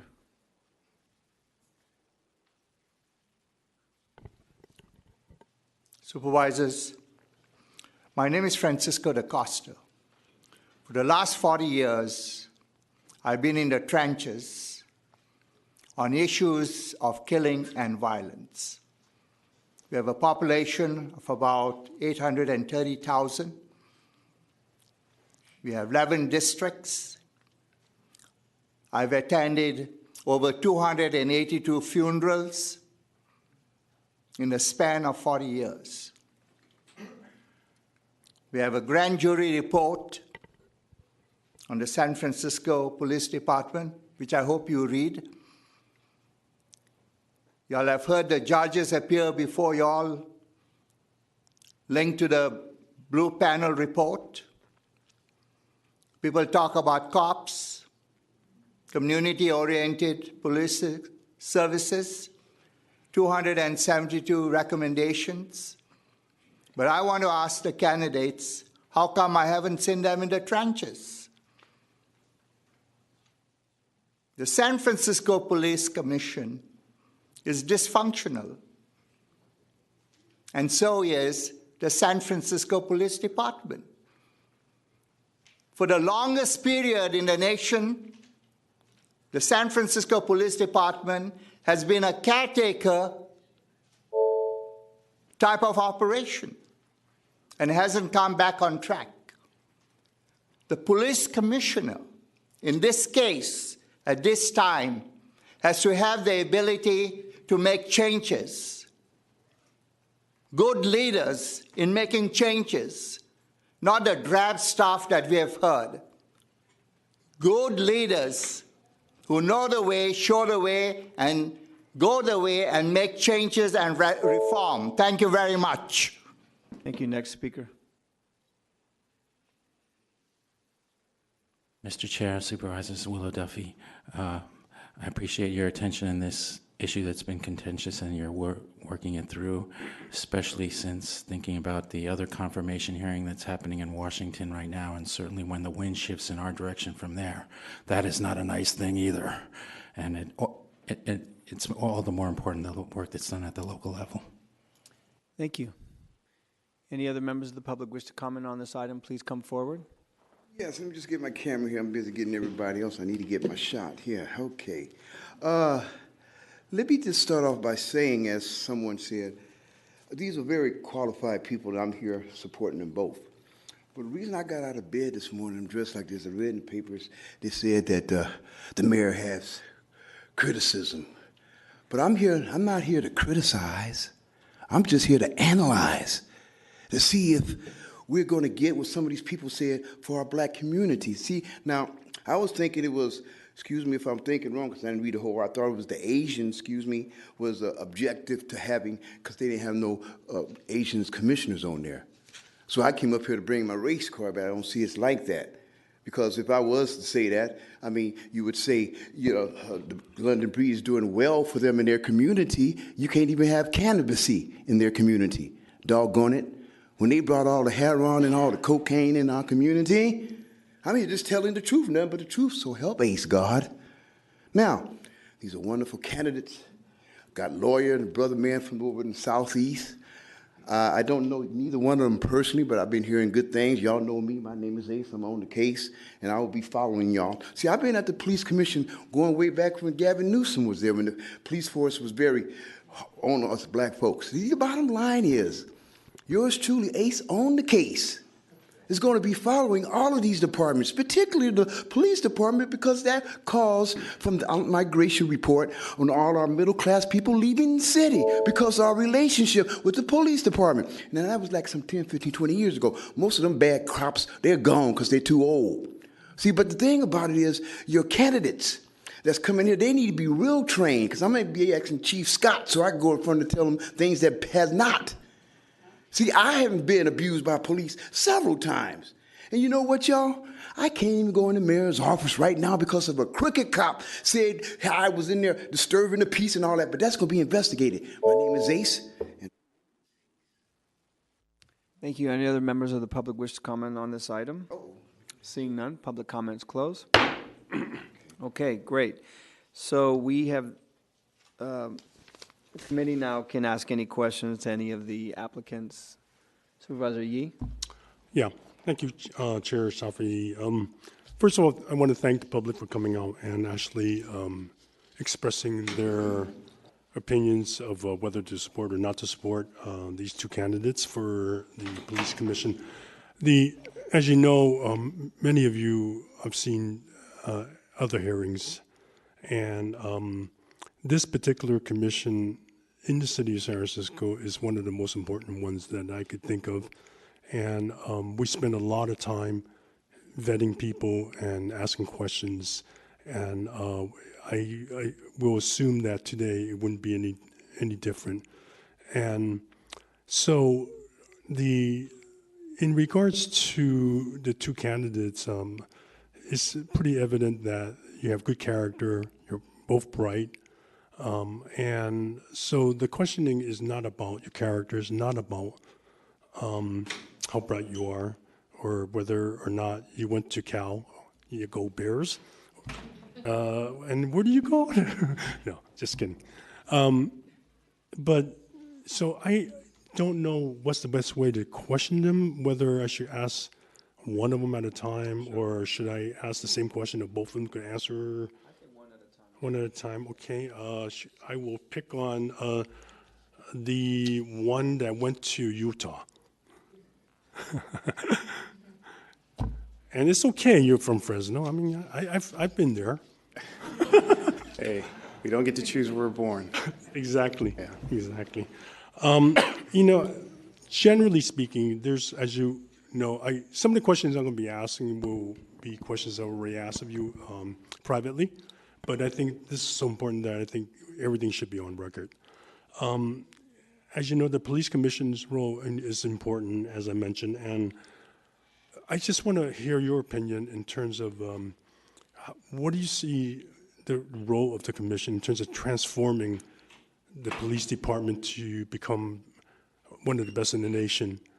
There's many positive things about the police department. There's many bad things about the police department, as you know from the reform report of the Department of Justice. So can you talk a little bit about that? Yeah, no, thank you. And thank you for that, Supervisor Yee.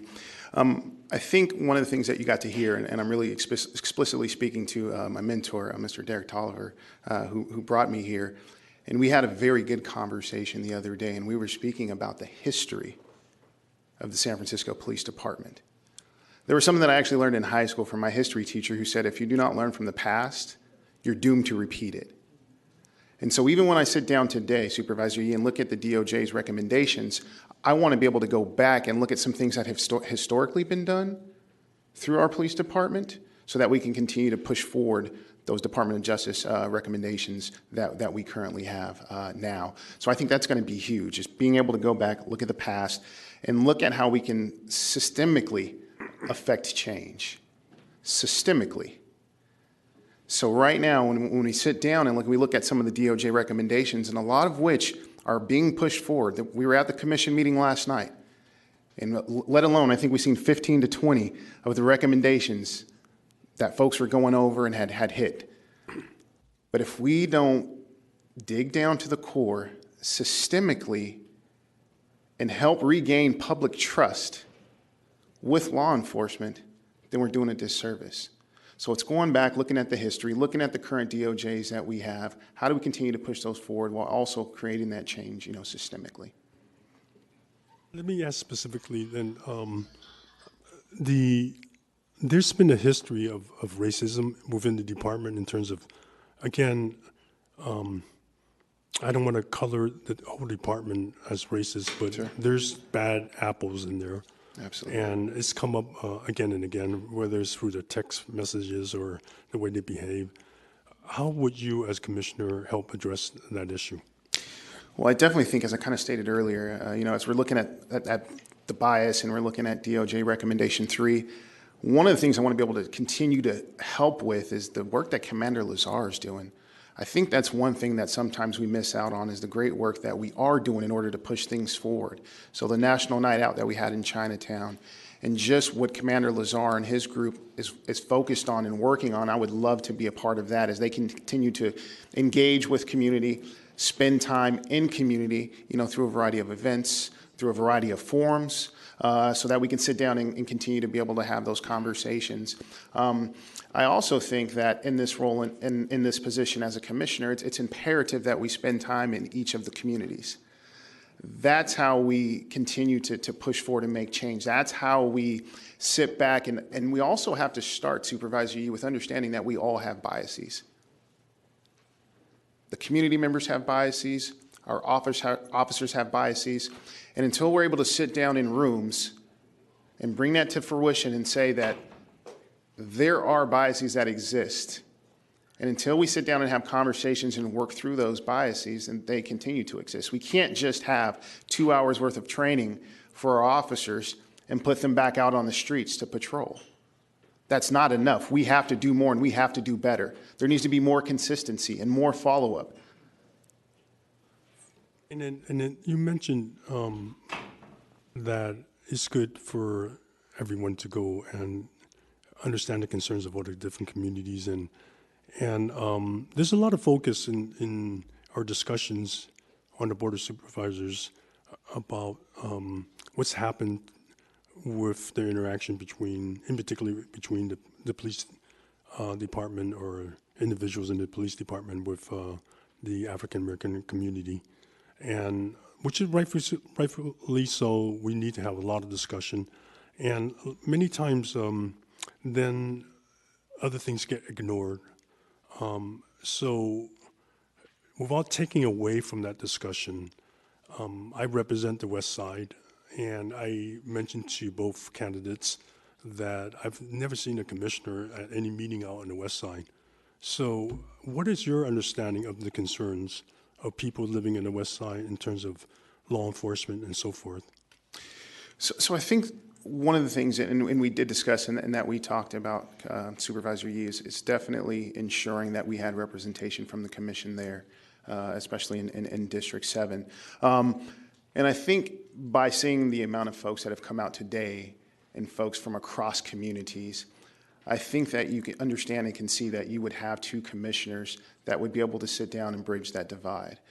While making sure we're focused on what's going on in the Southeast, we should be able to, and in conjunction, in parallel, as a phenomenal city that we are, to sit down and hear the issues and have discussions over on the West Side, to hear not only from those officers and those in the command stations, but also from the residents around what those issues are, to make sure that everybody's heard. That's what this police commission is about. It's about all communities in all of San Francisco, understanding that there are areas that have more issues and more things that we may need to focus on, but we need to be able to do it in parallel. And I think just seeing the other commissioners last night, and I think with the addition of Damali and I, and having a full commission, we would have the capacity to be able to do that, and actually more. No, that's appreciated, because many times, oftentimes, when I'm at community meetings within my own district, people always feel like they're not being heard out there also. I mean, the issues are different, and I don't want to undermine anything that we're focusing on the Southeast sector or anywhere else in San Francisco. One of the concerns I've often had, I mean, I think there were a few people that alluded to this, that in the old days, I guess, police officers were much more engaged within the communities, and there's different ways to be engaged, whether it's the beat officers, and you may want to talk about that too. But so many of our officers don't even live in San Francisco, and they get recruited from outside of San Francisco. What would your and it's a concern of mine, because it doesn't feel like there's a sort of a disconnect. And as I mentioned to maybe both, maybe only you, that when I grew up, I saw that police officers were not only engaged, but they were actually in these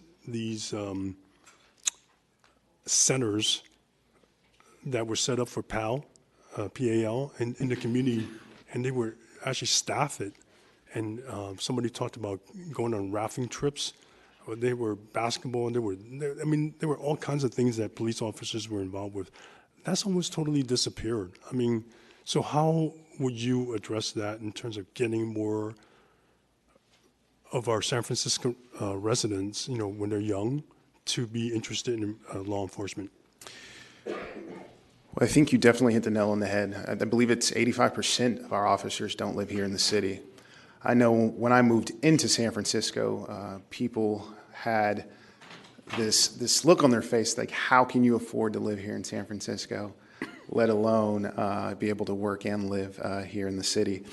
So I think one of the things that I focus on, even just being back a young community developer, Supervisor Yee, is a word, it's intentionality. I think it's working with through our hiring practices, when we get young men and women onto the force, is being intentional about them spending time in our communities.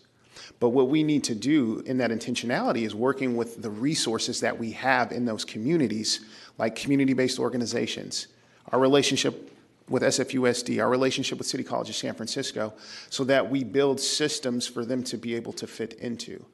I think it's one thing in the conversations with my uncle to say, you're a police officer and you're going to go out and actually patrol and walk the beat, versus having conversations with him when there were activities that he can be involved in that intentionally forced them to spend time with folks in those communities that they were spending so much time in. You get to understand the community that you're serving when you spend time. And that's one of the things that I would hope to bring is how are we working with our community-based organizations who provide wraparound services for families. Last night, the conversation at the commission was talking about the homeless issue that we currently have right now and how our officers are being called, or folks are calling 911 when there's homeless encampments. But that conversation needs to happen not only with SFPD, but with the Department of Public Health. How are those two working together so that we can better service our residents that are here? And I think as we think about community and we think about policing, we need to understand that there's wraparound services that need to be involved in that. I think that we need to better equip our officers with those resources so they know the resources that they have available. So when they're talking to a young person who's just out on our streets that just doesn't have much to do, they can be referred to ICY. They can be referred to organizations that have things for them to be able to do so that they aren't getting into as much trouble. But being able to know that individual on a first name basis. So we need to be intentional about our system that we create and saying that, no, you are going to go spend time in these communities that you're servicing and working in, and also understanding that you're here to work for the public. Thank you. One of the biggest, hottest issues that the Board of Supervisors has taken up for the last year and a half, 2 years, and including the Police Commission, they had to take it up also, is the subject of tasers. And it's a discussion that's has taken place at different levels, and it was Prop H on the last election in June, in which the voters pretty much showed strong support not to support tasers, and it's probably going to come up again and again.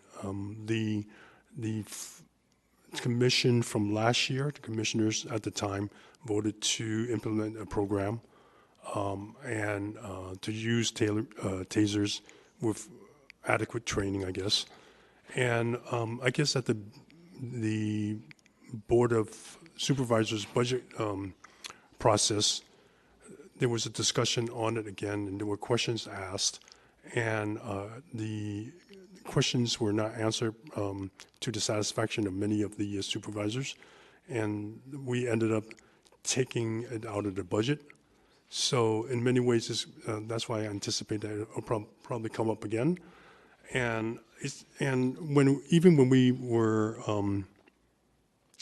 vetting people that were suggested for the commission, police commission that is, over the last 6 months, that question came up over and over again, and it was a determining factor for some of the Board of Supervisor members. So what is your stance, and how would you handle that? Well, I definitely think, I know, one, just being a collaborator, being able to sit down and hear from folks on both sides. And we also have to sit back and understand that it's been disproportionate when we look at the use of tasers and those folks of color that have been killed by folks with the use of tasers. Our officers need to have less lethal ways of engaging with folks when issues do arise.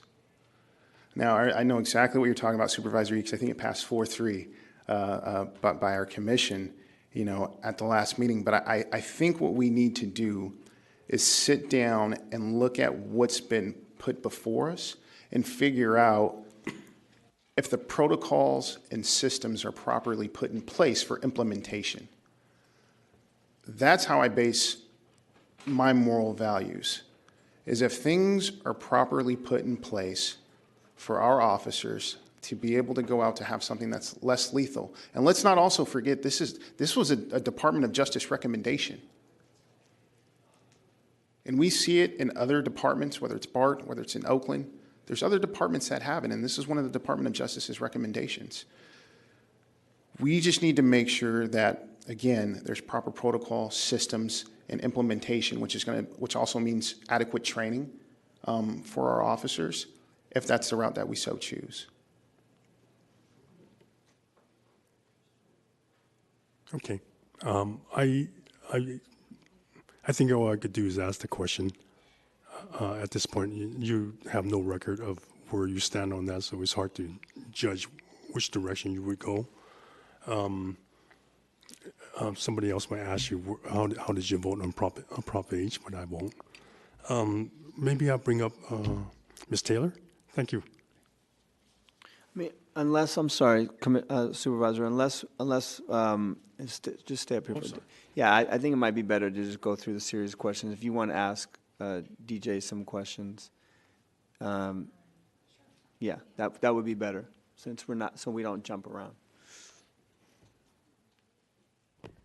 So thank you for meeting with me on Tuesday. It's one of those meetings where I didn't want to end. We had a lot in common, being from the Central Valley. You know, I was born here in San Francisco, but my parents took me out of San Francisco at 6 weeks old without my consent, and I grew up in Merced for a little bit. So we bonded over that.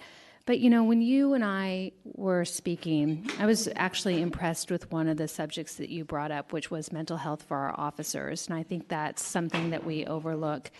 And, I think Supervisor Yee is absolutely correct in stating that the Police Commission is one of the most important commissions in our city.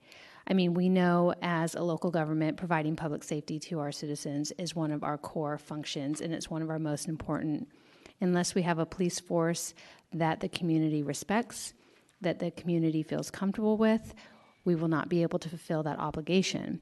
And obviously, there are a lot of reasons why sometimes the community does not trust the police, and it's something that we've discussed. And in bridging those gaps and really taking into consideration, like you said, the health of our officers and the implicit bias training, which I think is so huge. It's something that I talked about in all of our other police commission hearings. If you can expand on what you were thinking around the mental health aspect for our officers, and maybe a little bit more about the implicit bias training, which is extremely important to me. No, absolutely. And thank you for that, Supervisor Stephanie. And I think one of the community members, as she stated, when we had a conversation with NAACP, that was something that definitely came up and came forward. As we continue to go out and we think about the job that we're asking these men and women to do on a daily basis, I think sometimes we don't take into consideration the things that they see, the things that they encounter, the things that they hear, the things that they have to do. And really taking a step back as we look at our law enforcement members to say, we know that you are dealing with traumatic instances and issues on a daily basis. And we want to make sure that we provide you with the services and resources that you all need as well too, so that you can go out and do the best patrolling that you can do. I think we do a disservice not only to our folks in law enforcement, but also to folks in public. If we have law enforcement that's out there with trauma, substance abuse issues, drug abuse issues that we may not know about, and we're asking those folks to go out and police and protect our communities. That can't happen. So what are we doing to make sure that they have the resources that they need and are getting the assistance that they need, while we're also protecting and serving folks out in communities? You have any additional? Okay. So there's been a lot of conversation regarding the DOJ's report, 272 recommendations. Talk about some of the issues from that report that jumped out at you, that you think are important, that's something that you might want to focus on as an active member of the commission. Thank you for that, Supervisor Safai. So really, when I sat down and looked at the Department of Justice recommendations, the ones that really stood out to me were some of the ones that I'm currently focused on now. So really looking at 3.0, 3.1, 3.2, and looking at the implicit and explicit biases. How are our law enforcement members working within our communities? Are we doing enough? The questions I want to ask are we logging hours that our law enforcement members are spending in these communities outside of work? What are the opportunities that are there for them to be able to spend time outside of work, to spend time within community? Because if we are going to bridge the gap between community and our law enforcement, there has to be the time that's invested. Without time invested, we continue to spin our wheels and things continue to remain the same, especially with so much going on across the nation.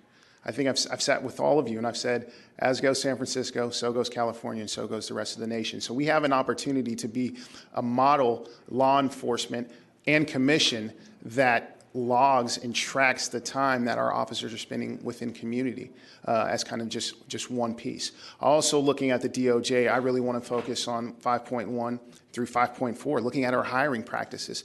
How are we engaging folks that want to come into the police department? What are we doing with those individuals?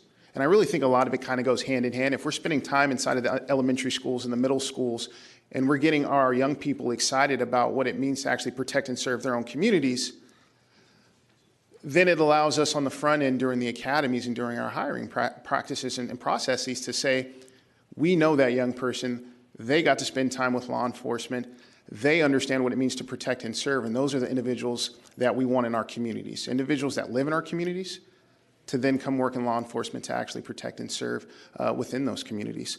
Then also within hiring too, I want to sit back and make sure that we're looking at the processes and evaluations that we have set in place for those individuals who get promoted.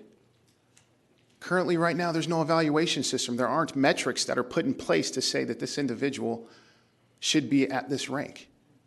And that needs to change. And I think that we have a chief of police that's here now. We have a strategic plan through the San Francisco Police Department where we can actually look at what the evaluation processes are. What are the metrics in which we hold people to a certain standard? So those are just two, Supervisor Safai. Just definitely looking at our hiring practices in 5.1 through 5.4, looking at the implicit biases. Hold on one second. Folks, if you have whispering or if you have conversations, please take it out in the hallway. This is a really small room. It echoes. And so I can actually hear everything you're saying in the back of the room while I'm trying to hear this person present. Thank you. Proceed. So really focusing and starting off with those two. And I also, again, would also just want to sit back and be able to enhance the recommendations that we've already have in place and have set forth. So one of the things that a vast majority, we haven't even really talked about this today, a vast majority of your job will be being involved in disciplinary cases. I think it's one of the reasons why we have a disproportionate number, not that it's a bad thing, but a disproportionate number of people that are attorneys by training that are involved in or that have been involved in the prosecutorial process. You're not from that background. Have you been involved in disciplinary cases, and how do you think you'll approach that? And can you talk about that a little bit? No, absolutely. I think it's actually twofold. One, just, in my line of work and being the deputy director, I actually spend a lot of time with disciplinary hearings and actions, at least as it pertains to our organization and working with our human resources department. But also as an organization, we spend a lot of time working with young men and women and getting them into the building and trades. So we spend a lot of time with a variety of unions across the city and county of San Francisco. And I've actually had the opportunity, because I think one of the things that we can touch on and kind of address is just the meet and confer process that we have. And right now, the way that it's currently set up, the process, there should be certain portions of recommendations brought to meet and confer, because I do think that there needs to be room for negotiation and conversation around some very strong issues that arise. However, sometimes when we take a full recommendation to meet and confer, it can kind of hold up the process of things that need to get pushed forward. So I think, given my background working with young community developers as a deputy director and just spending time in HR and understanding disciplinary actions and what needs to take place, and spending time with our brothers and sisters and some of the unions that we spent time with, really being able to sit down, look at meet and confer, being able to negotiate, I think I do actually have that set of skills that I can bring forward to the commission. Right, and I think we're at a precipice. Thank you for that. I think we're at a precipice and a crossroads with this commission. I think the reason there's been so much focus one of the reasons there has been a lot of focus and consternation and activism around this commission is because the conversation around reform, whether it's reform within the department, reform within interacting with the community and however you define that, community members, how you're interacting with and reforming the process by which you're interacting with communities that are most impacted by violence and the history of violence. Talk about that a little bit, because that is truly, in my opinion, from having sat through multiple hearings and gone through multiple applicants for this commission, the real charge of whomever we appoint to that commission is, how are you going to approach reform? Well, my plan is to approach reform aggressively, but also with due diligence. When I sit down and when I think about reform, I think about some conversations we had the other day, and I think about this term of safety with respect. Safety with respect. So as we sit down, and we know there's 272 recommendations, but we have to actively and aggressively push forward reform, but we only do it together, working collaboratively. So that means it's conversations with the commission, it's conversations with folks within the department, it's conversations with folks on the POA, it's conversations with folks from the Board of Supervisors, but it all has to be done in parallel in order for us to move expeditiously, which is one of the charges that we have and one of the charges I would love to push forward, Supervisor Safai. Thank you. I don't have any additional, I just want to make a comment. I think, again, having gone through the process with multiple candidates, and we've had probably more candidates and in-depth conversation about this commission than any other commission in the time that I've been chair of this committee, I will say that I think the things that I'm looking forward in putting forward new commissioners is someone that can see both sides of a conversation. I think there's a delicate balance between being firm and engaging with the police department and understanding the history and some of the things that were mentioned today in public comment, but at the same time, understanding the need for, in an aggressive manner, to impose public safety, because that's, quite frankly, in terms of the amount of emails and outreach that we get on a daily basis, there's a lot of concern about public safety, and so you're balancing these needs. I mean, I will say one other thing that I would leave you with is, at least from folks in my district, I have about 90% of the Ingleside Police Station is in my district. Mm-hmm. It still straddles a few other districts, but it is one of the police districts that is used for new cadets and new officers coming in, training them, and then sending them out to other parts of San Francisco. So we're constantly about 20 to 30 officers understaffed based on where things are. I know that Mayor Breed has made a push in her budget this most recent year to increase the number of officers, but every time the officers' number is increased, you have attrition and retirement and so on. So how will you approach that balance in terms of the need for more officers, while at the same time thinking about community policing, thinking about community engagement, and balancing all those desires? Yeah, I definitely think you hit the nail on the head. It's being able to juggle and balance all of those simultaneously. Right, we understand there's going to be attrition. We know that over the course of the next 4 years, we want to bring on 250 additional officers. So again, I think it also has to start, Supervisor Safai, I think, with officers that we currently have now. Right, how are we building that model system now with some of the officers that we do have around this training with biases, around this training of actually having them spend more time in community, so that as we bring on these new officers, knowing that we're also going to lose officers, they're receiving that proper training that they need in order to continue to push forward that aggressive reform that we are constantly pushing forward now. So it's working with the individuals that we have now, knowing that we're going to have some attrition, but also knowing that we're going to have 250 over the course of the next 4 years coming online. Okay, great. I don't have any additional questions right now. We'll give Ms. Taylor the opportunity to come up and be questioned. If we have further questions, we'll call you back up. Thank you. Ms. Taylor. Supervisor, would you like to start again? If somebody else. Sure, go ahead. No, go ahead. Okay. Hi, Ms. Taylor. Hello. I think it's good afternoon now. Yes. The next time we say that, we say good evening.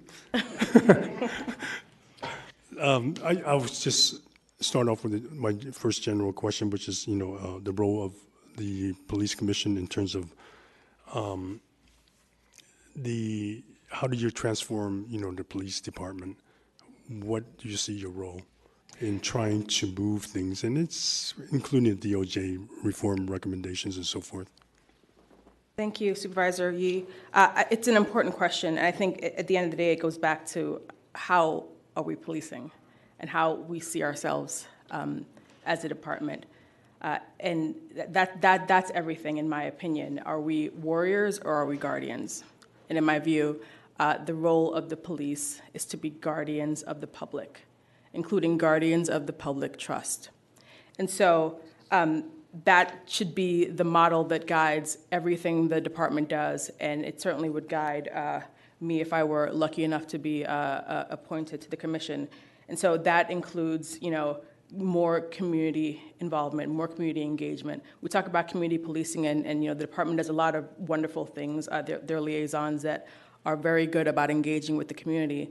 But as I'm sure you all know from the folks in your districts, that should go all the way top down, all the way throughout the organization. And so we need beat officers who know the citizens in the districts they serve. In a way that's personal, in a way that's meaningful, in a way that means that you don't just interact with the cops when something bad's happened, when someone's been robbed or raped or killed. You interact with the cops on a daily basis, and that should be a part of the job, because I think that will go a long way in regaining public trust. The public in all districts, so from the Bayview to the Marina, they should know who their local officers are, and their local officers should know them. That kind of personal interaction, I think, should be a focus for the department. It certainly is in some ways, but we have a long ways to go because the trust has been fractured. And so in terms of how I view the commission's role and the department's role, it's to be a guardian of the public. And then more specifically, as I asked DJ, the question of racism within the police department, how would you push to rectify that situation? Yeah, there are a number of things that were very troubling to me about the DOJ report, and for example, the idea that African Americans are pulled over disproportionately and searched disproportionately, yet less contraband is found. That's a problem. There are problems with diversity within the department, and so part of solving a problem is recognizing that you have one. And so I know that we talked a little bit about implicit bias training and how important that is. And I myself had implicit bias training when I was at the U.S. Attorney's Office. And, there's nothing, I think there's kind of an instinctual reaction that, people don't want to have this training because no one believes that they're racist. No one wants to be labeled racist. But I think we all need to get comfortable with the idea that everyone has biases. It's like that Avenue Q song, Everyone's a Little Bit Racist, right? We all have biases. We're all inundated with the same media. And so the question is not whether or not we all have biases, it's what we do with them. And so that kind of awareness, and the department leading the charge in that awareness, that will give us power, because once you know what the problem is, you can fix it. And so, it's a complicated and multifaceted problem, but I think a big part of solving it is that kind of devotion to implicit bias training and retraining and monitoring and messaging that will go a long way, I think, in restoring the public trust. And it seems like in the past when specific incidents happened around racist activity with the police department, nothing happens. How would you as a commissioner sort of impose and say, well, shouldn't there be some disciplinary action taken with when we find out something is a particular police officer is indicating that they're doing racist things? It's hard to talk without a specific factual scenario, but that's a problem. And so, I'm a woman of color myself, and so I certainly take that very seriously. And so, depending on the factual scenario, there is no way that we should be rubber stamping as a city, as a department, racism by the people who are charged with our trust and confidence in our safety. And so I would certainly take the issue seriously. Without a specific case before me, it's hard to say what I would do, but I would certainly take it seriously. And you know, a big part of what we need to do to restore trust is for the police department to be out front showing that this is an issue that's important to them. Well, I think part of it is also that the department itself outlined clearly what would happen in terms of discipline if they found out some of these activities are taking place, and I'm not too sure we have that. In the last few months, we've had, on the Board of Supervisors, we've had discussions around how San Francisco as a city, through the different departments, whether it's the police department or the public health, handles cases of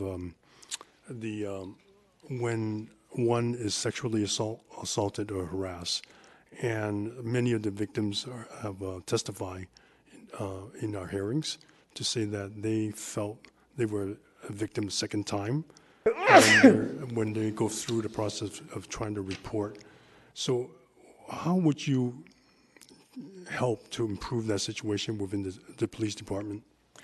This is an issue that's near and dear to my heart. As a prosecutor, I dealt with not even the right term, but I tried to help many victims of sexual assault and violence.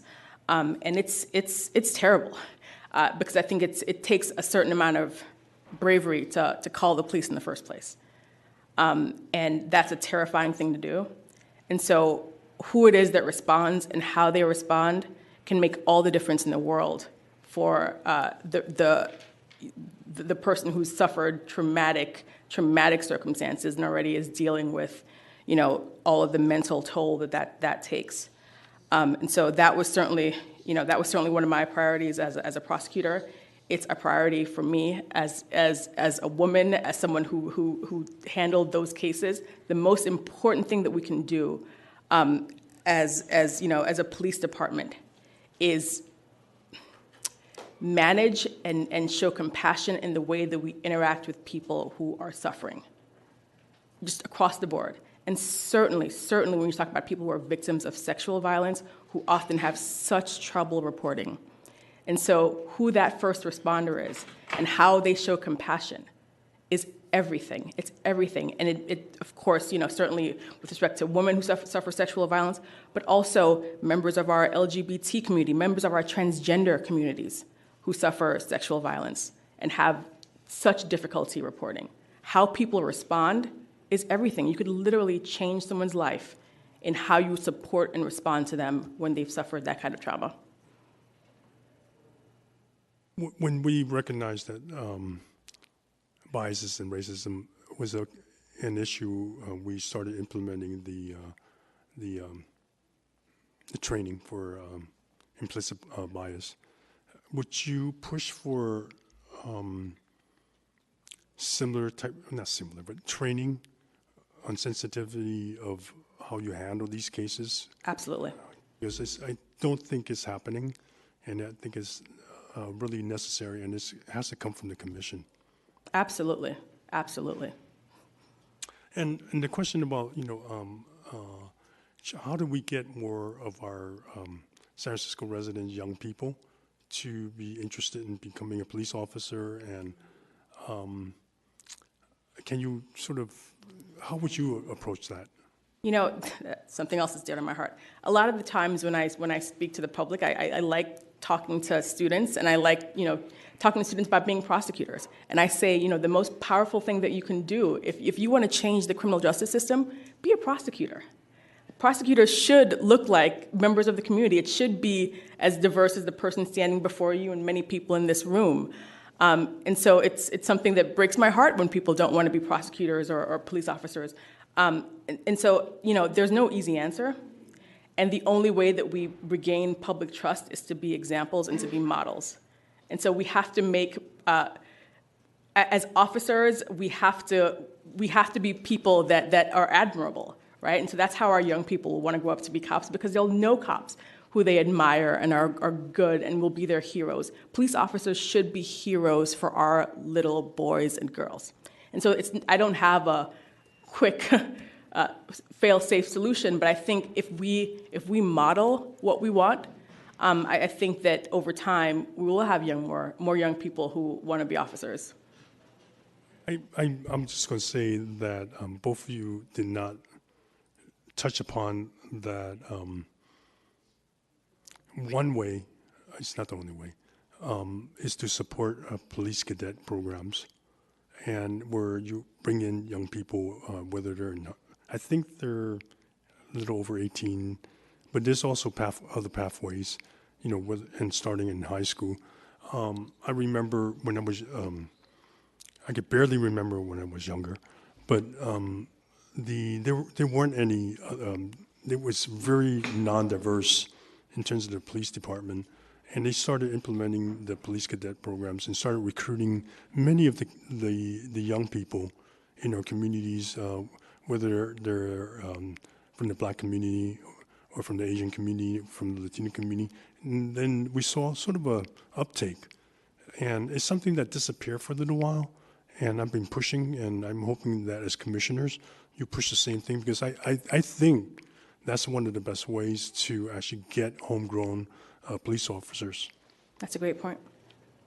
I guess my question around the West Side perspective, can you sort of address that in Yes. terms of how you would make sure that it doesn't get ignored?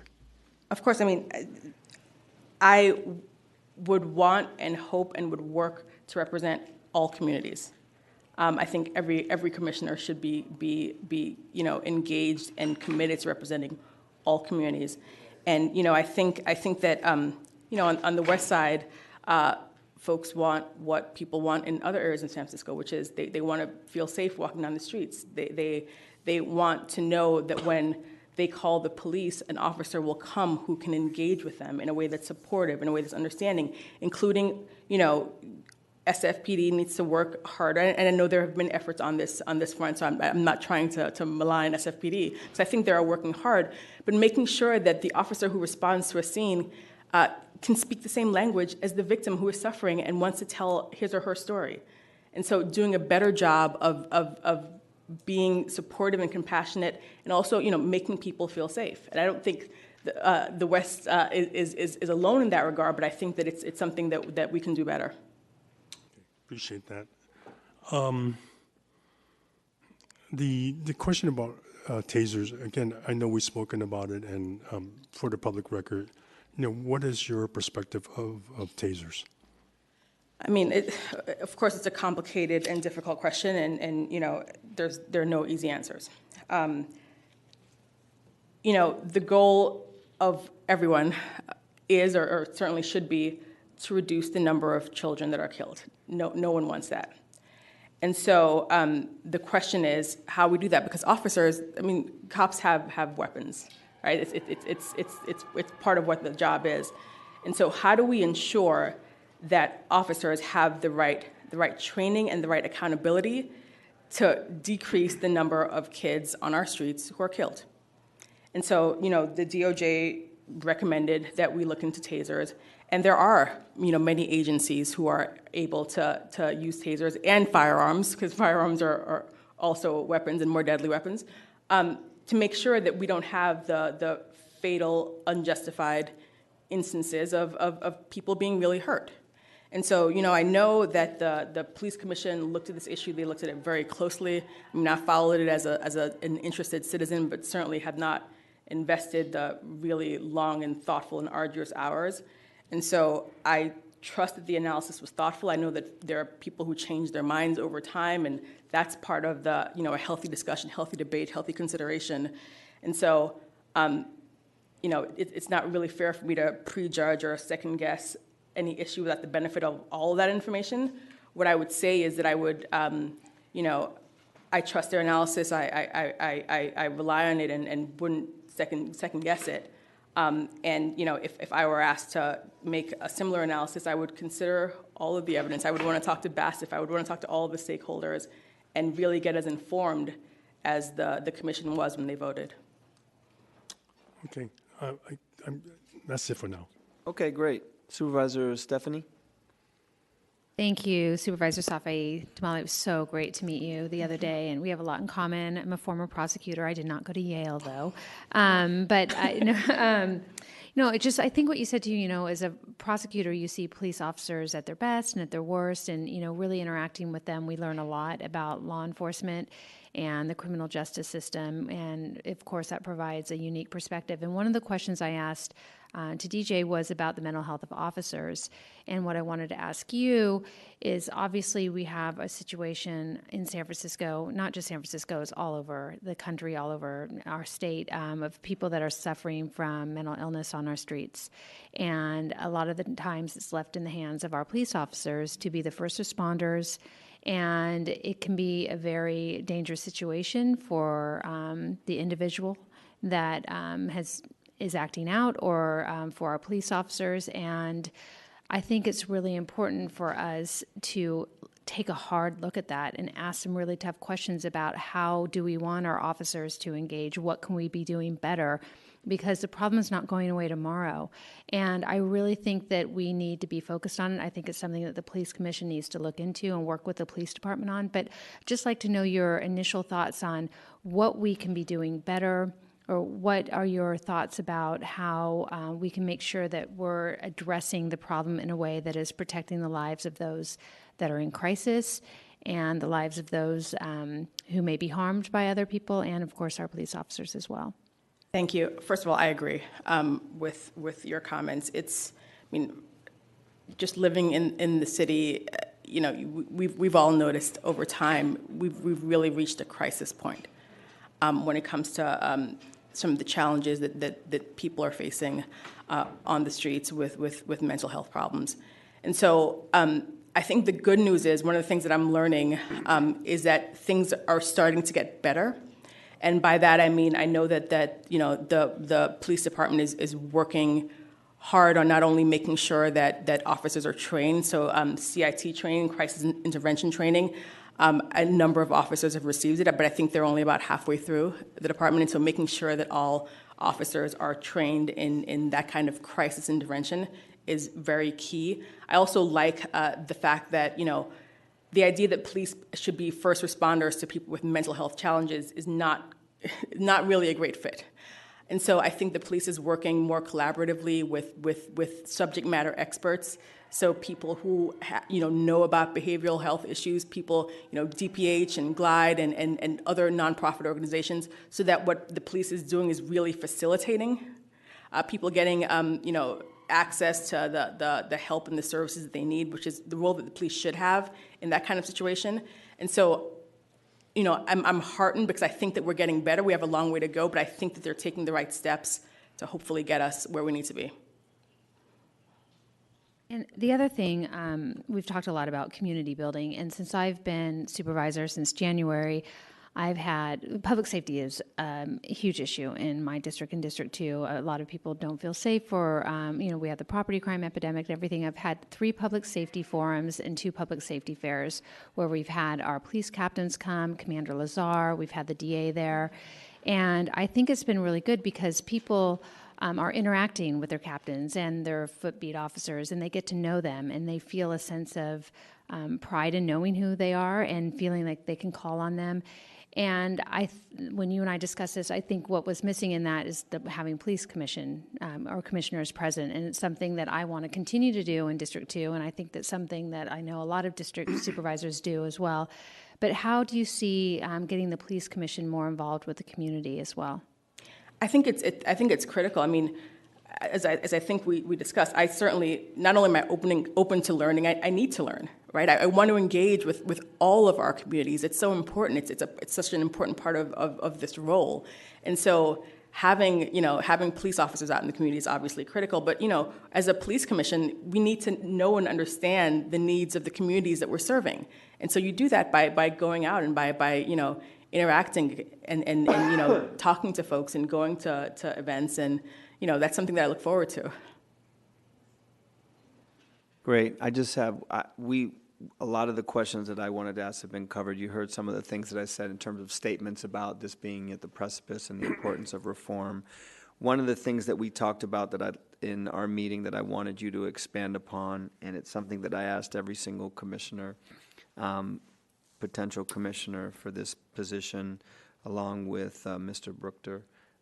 He actually spoke about it without even being asked, but I want to focus what you think about it, how you think it will play a role in reform, and how you intend to engage on, and that's the issue of meet and confer and your experience with that. Yeah, thank you. So, you know, San Francisco has a long and noble history of being a town that supports the rights of workers, and as do I. That's very important. There are lots of good rules there for good reason. I think we need to couple the right to a meet and confer, that process, the importance of that process, with the need for both clarity and transparency in the community. I think that how long things take currently are unacceptable.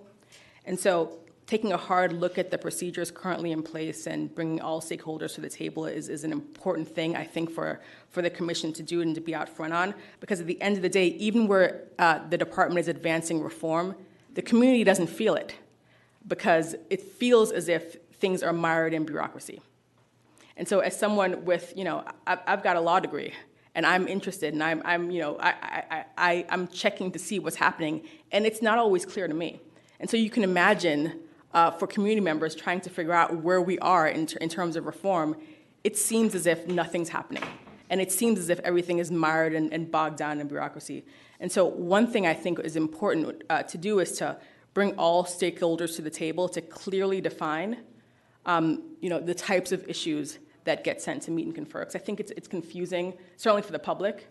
And again, I'm someone with a law degree, and it's you know, it's a little bit befuddling to me trying to figure it out as an outsider.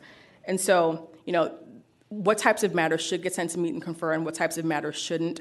And you know, if it's you know, a little sentence in a DGO or a Department General Order that is, you know, the subject of debate, then let's debate that and not the entire DGO. And so I think that will go a long way in helping to move things forward, and also transparency, because I think the public does have a sense that nothing is happening. And I don't think that that's the case, but I think we need to be better about communicating so that when issues are in meet and confer, the public knows what those issues are, and they know what the debate's about. I think that will be really helpful in moving the conversation forward and helping the public feel as if, you know, things are moving and they know what's going on. So you spoke in your thank you for that. I think that's important, an important point. I think it's important to have someone that has a real in-depth understanding of that process, what that means. It's important to me to have someone that's worked with organized labor that brings that perspective along with the community, but then at the same time can balance that out with the desires of moving reform forward in a respectful way and listening to all sides and all intended parties. I mean, we on the Board of Supervisors speak a lot about how the impacts of the things that we do in terms of policy are affecting workers that are on the front lines. And because there is a lot of issues tied up with regard to the police department, sometimes we want to take a step back from engaging on those issues that pertain to protecting the rights of workers. And so it gets very complicated. And admittedly, it is difficult, and it's not something easy. And so that's why I think having your experience and understanding of that will be very helpful, so that people aren't scared to engage on that particular topic. So that's important to me. I would say that another thing that's very important to me is when you're working with the police department as a commissioner, you're not just dealing with that department, but there's a lot of other different departments that are involved in reform. Can you speak about that? We've spoken a little bit about the Department of Public Health and their involvement in training and working with police officers on crisis intervention. But can you expand on that, at what it means to have an interagency and interdepartmental approach? Yes, I mean, one thing that gives me hope is that I think we're beginning to realize that criminal justice issues are not limited to law enforcement, right? And so many of the issues that we face as a city with respect to crime are mental health issues, or they're issues about that involve sensitivity with certain communities that are impacted in different ways than others. And so I think the more collaborative we are, the better we are as a city. And so I like the fact that SFPD is working more with the Department of Public Health and getting stakeholders really more involved and more at the table in terms of mental health crisis issues, because we are at a crisis point in the city. And so I think that the more that we collaborate, the better we all are, and the more we serve the public as a city. Great. I don't have any additional questions right now. I think a lot were asked by my colleagues. Any additional comments or concerns, Supervisor Yee? I'm going to ask the same thing, Supervisor Stephanie. No, I'm ready to move forward. Supervisor Stephanie? Okay. Someone makes a motion? Well, first of all, I'd like to once again say that to the credit of Mayor Bree, that she's presented us with two strong candidates. Again, I think your character is so strong, and your commitment to doing the right thing seems to be there. One of the things that many of us want on this commission, in particular this commission, are really strong people that can actually withstand pressure, because you're going to get pressure. You're going to get pressure to make decisions politically, and that's not how you should be making decisions. When it comes to the question of taser, I hope you have an open mind in the discussion of whether it's the right thing to do or not, and try not to only listen to one set of people that really want to use it, and listen to everybody else with the same weight. And I really like both of your understanding that, you know, we focus a lot on, well, how do we reform, as if, you know, the officers themselves don't need help. And it's good that hopefully with your help, with your understanding that the mental health of our police officers is also very important, that we need to support them with their day-to-day, not only the day-to-day, but also when there's real specific incidents where it's dramatic to anybody, you know. So they need help. So that's a good thing that I heard from both of you. Overall, I would say that I'm looking forward to working with both of you. So I'd like to recommend both Ms. Taylor and Mr. Geez, I've been calling you DJ. We should, DJ, to be appointed as police commissioner with positive recommendation. But before we take that vote, I just want to make one quick comment. I just want to make a note for the record that something that's very important to me as chair of this committee, that once we move forward these recommendations, and if they are affirmed by the full board, we will have put 5 new commissioners on this body. I think that this body, it has been very important to me, and I know it's from Mayor and other members of this committee, that we have fresh voices and fresh perspectives on this commission. There's been a lot of thought, a lot of community engagement, a lot of consternation, a lot of anger, rightfully so. And I think that we need to move this in a new direction with new voices and new faces. So I think it's very important that you carry that with you. We put 2 new commissioners on there, as I've said to both of you, after a 7.5-hour hearing. The mayor, Mayor Lee, put a new commissioner on there. We sat through extensive questioning on that, and now we've gone through an extensive process with you too. And so we thank you for your time, your commitment. This is not an easy commission to be a part of. For 2 new first-time commissioners, this is over 20 hours a week. As Supervisor Yee stated, there is a tremendous amount of pressure on you.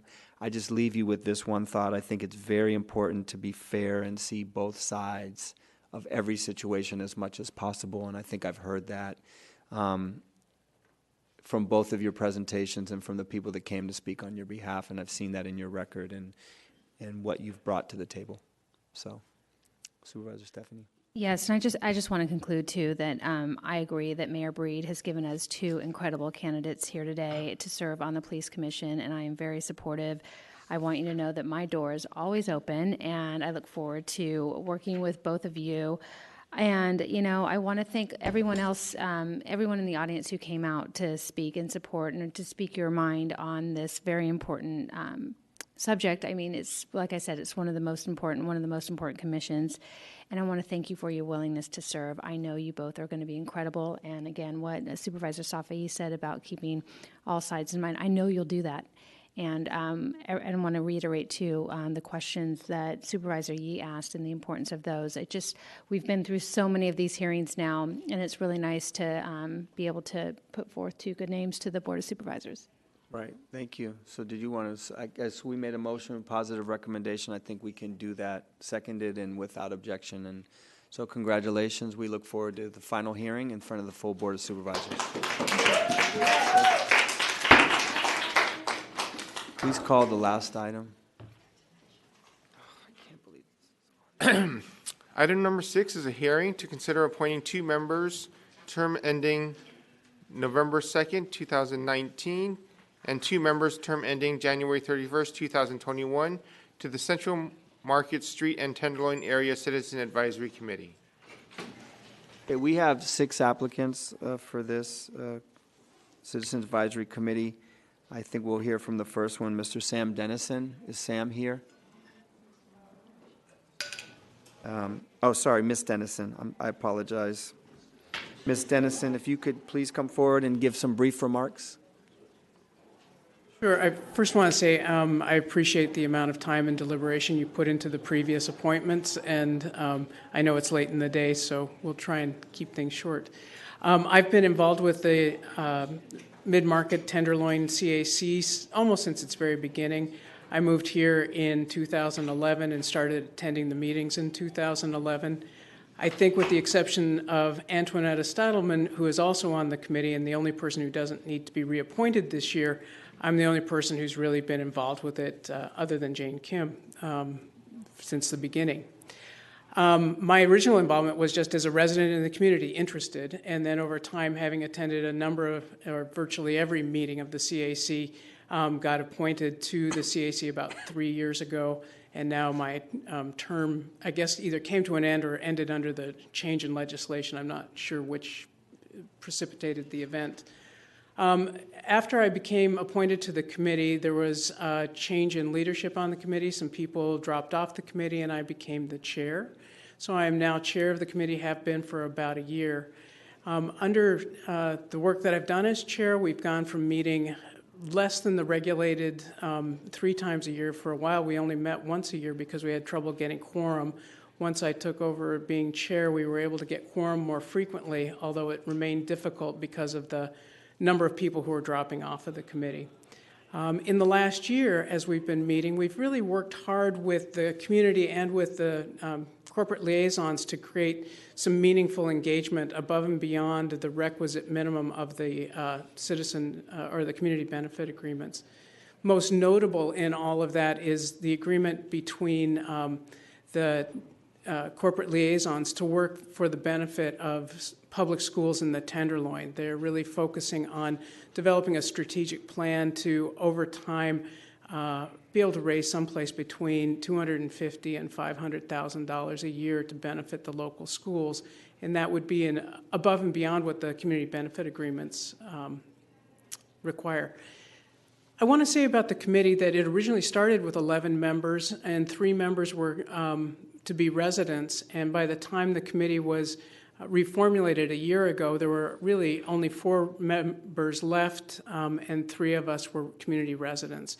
And when the legislation was reformulated a year ago, what we did was to say that all positions could be either representing a certain area of expertise or be a resident. And it's a really important piece of the puzzle to notice that the people who hung on to the committee and stayed and have been very steadfast in showing up and providing quorum have all been residents. The representatives from other interested groups have fallen away. So I want to speak to both Steve Tennis and myself as having been on the committee for a long time, and that we are looking forward to continuing our work there. And I'm open to any questions. I believe that my qualifications, having been there for a long time and live in the community, should be fairly straightforward. I think you're in good shape. We'll call you up if we have any questions. All right, thank Let's you. hear from our second applicant, Sylvia Lewis.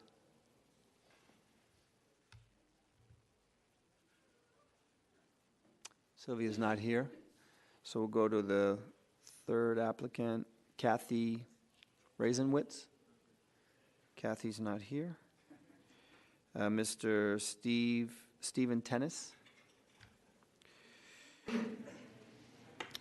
Well, good afternoon, Commissioners. Thank you very much for allowing me time to speak. My name is Stephen Tennis. I've been on the commission for about 3 years, I believe. And my record speaks for itself. I think I've only missed one meeting, and I've been late for one. I turn 70 next month, so I think I bring a wealth of experience to the commission. I work with 3 nonprofits, Safe Passage, which I'm late for now, the Tenderloin Healthy Corner Store Coalition, and as well as the Central City SO Collaborative. So I'm very involved in the community, and I think I'm the right person for the position. Thank you. The next applicant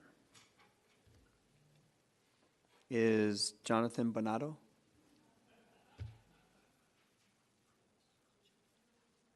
Who?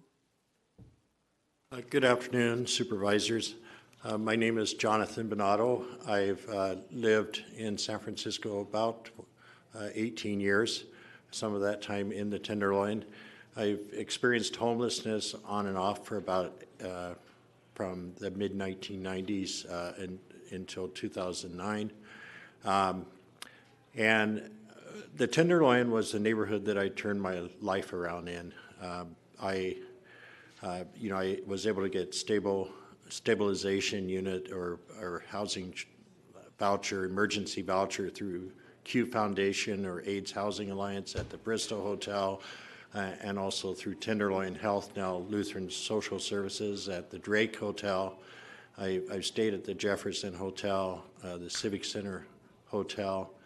And then when I got back on my feet, I was able to get into affordable housing industry. So I worked as an on-call desk clerk at a lot of these properties in the Tenderloin, and then eventually became a property manager. And during this time, I've been very interested in protecting and preserving affordable housing and the homeless crisis that we face in San Francisco. And, initially I was a critic of the Tenderloin tax break. I had friends that were evicted or facing eviction at 1049 Market, and my friends Beverly Upton and Jackie Naylor were evicted from their home about 5 blocks away from Twitter a couple years ago, and it was a long fight starting in 2013. But as I worked on a proposal for HUD-VASH at the Cadillac Hotel, I began to see some of the benefits of the Tenderloin or the tax break and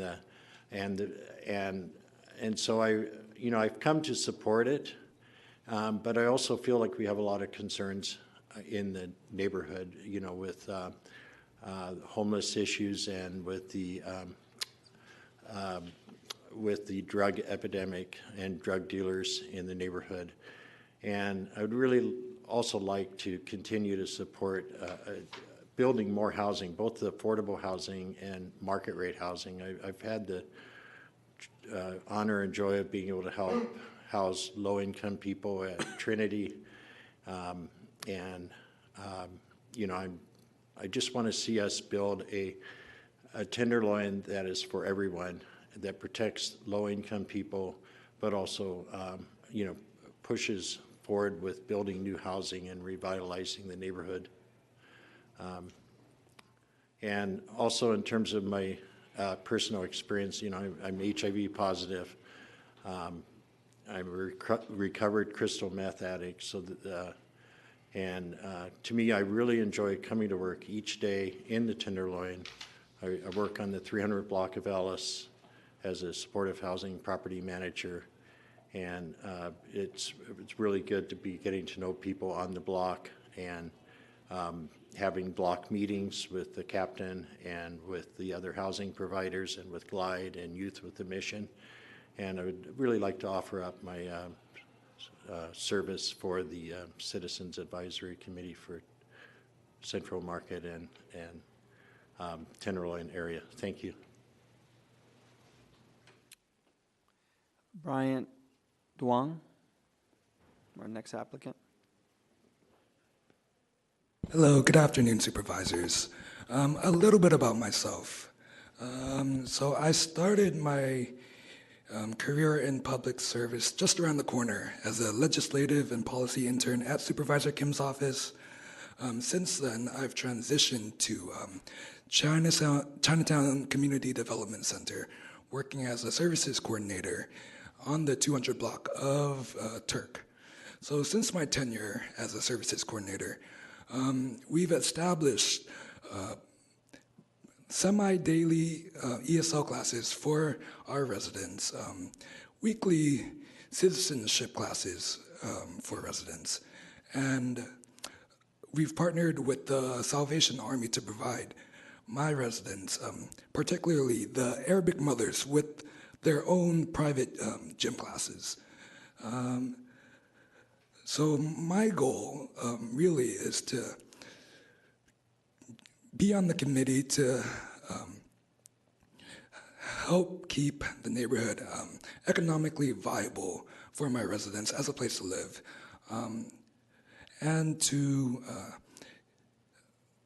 sorry, I'm blanking, and to provide my residents, afford them the same opportunities as other San Franciscans living in other districts, but most importantly, keeping the Tenderloin as a gateway to America for Yemeni refugees fleeing civil war in their country. Thank you.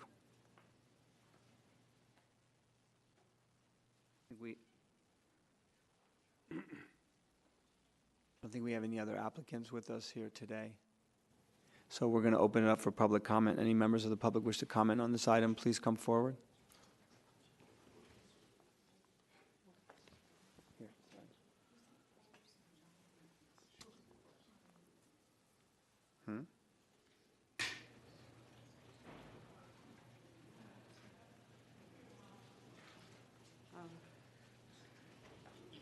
Yeah.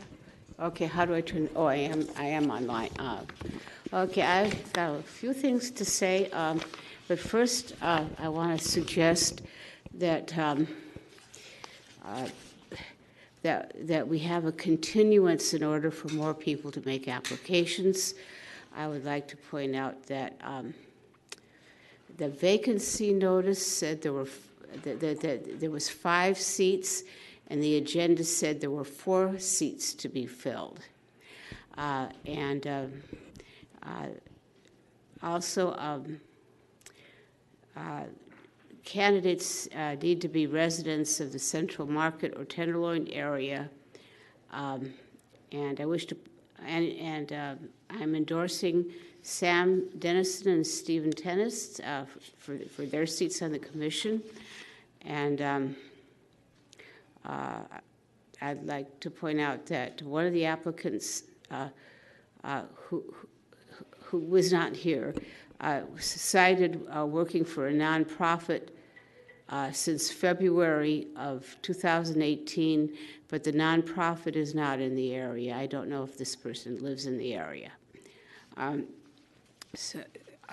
like to point out that I have lived in the Tenderloin since 1990, and I've been able to maintain residency there in the same place. Thank you. Is that my? You have 25 seconds. Okay. Also, see, I want to point out that this item is against the Brown Act because it has not been properly noticed. That's all I want to say. But I do hope you have a continuation so more people can come forward. Thank you. Next speaker.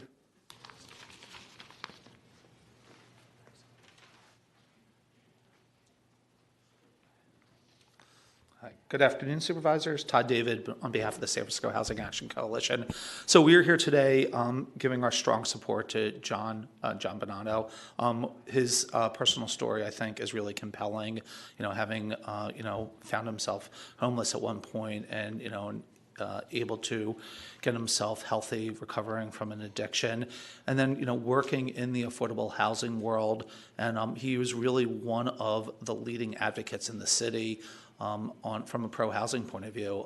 He is a strong believer in that we need more well-located housing at all levels of affordability, and his commitment to the city, the Tenderloin Central Market area is really, it's incredibly compelling. Unfortunately, the other candidate who we were also supporting, Kathy Reisenwitz, she had to leave to go to work, which we know that this is part of the issues of having these meetings at 11 o'clock in the middle of the week. So anyway, but I did want to just state for the record that we were very supportive of Kathy also. And then I just want to take a quick second and read an email from Jack Gardner, who is the president and CEO of the John Stewart Company, where Mr. Bonato works. So it says, "Greetings, Supervisor Stephanie." I guess it's to you, Supervisor Stephanie. "I wanted to take a moment to encourage you to appoint Jonathan Bonato to the Central Market Tenderloin CAC at your Rules Committee meeting.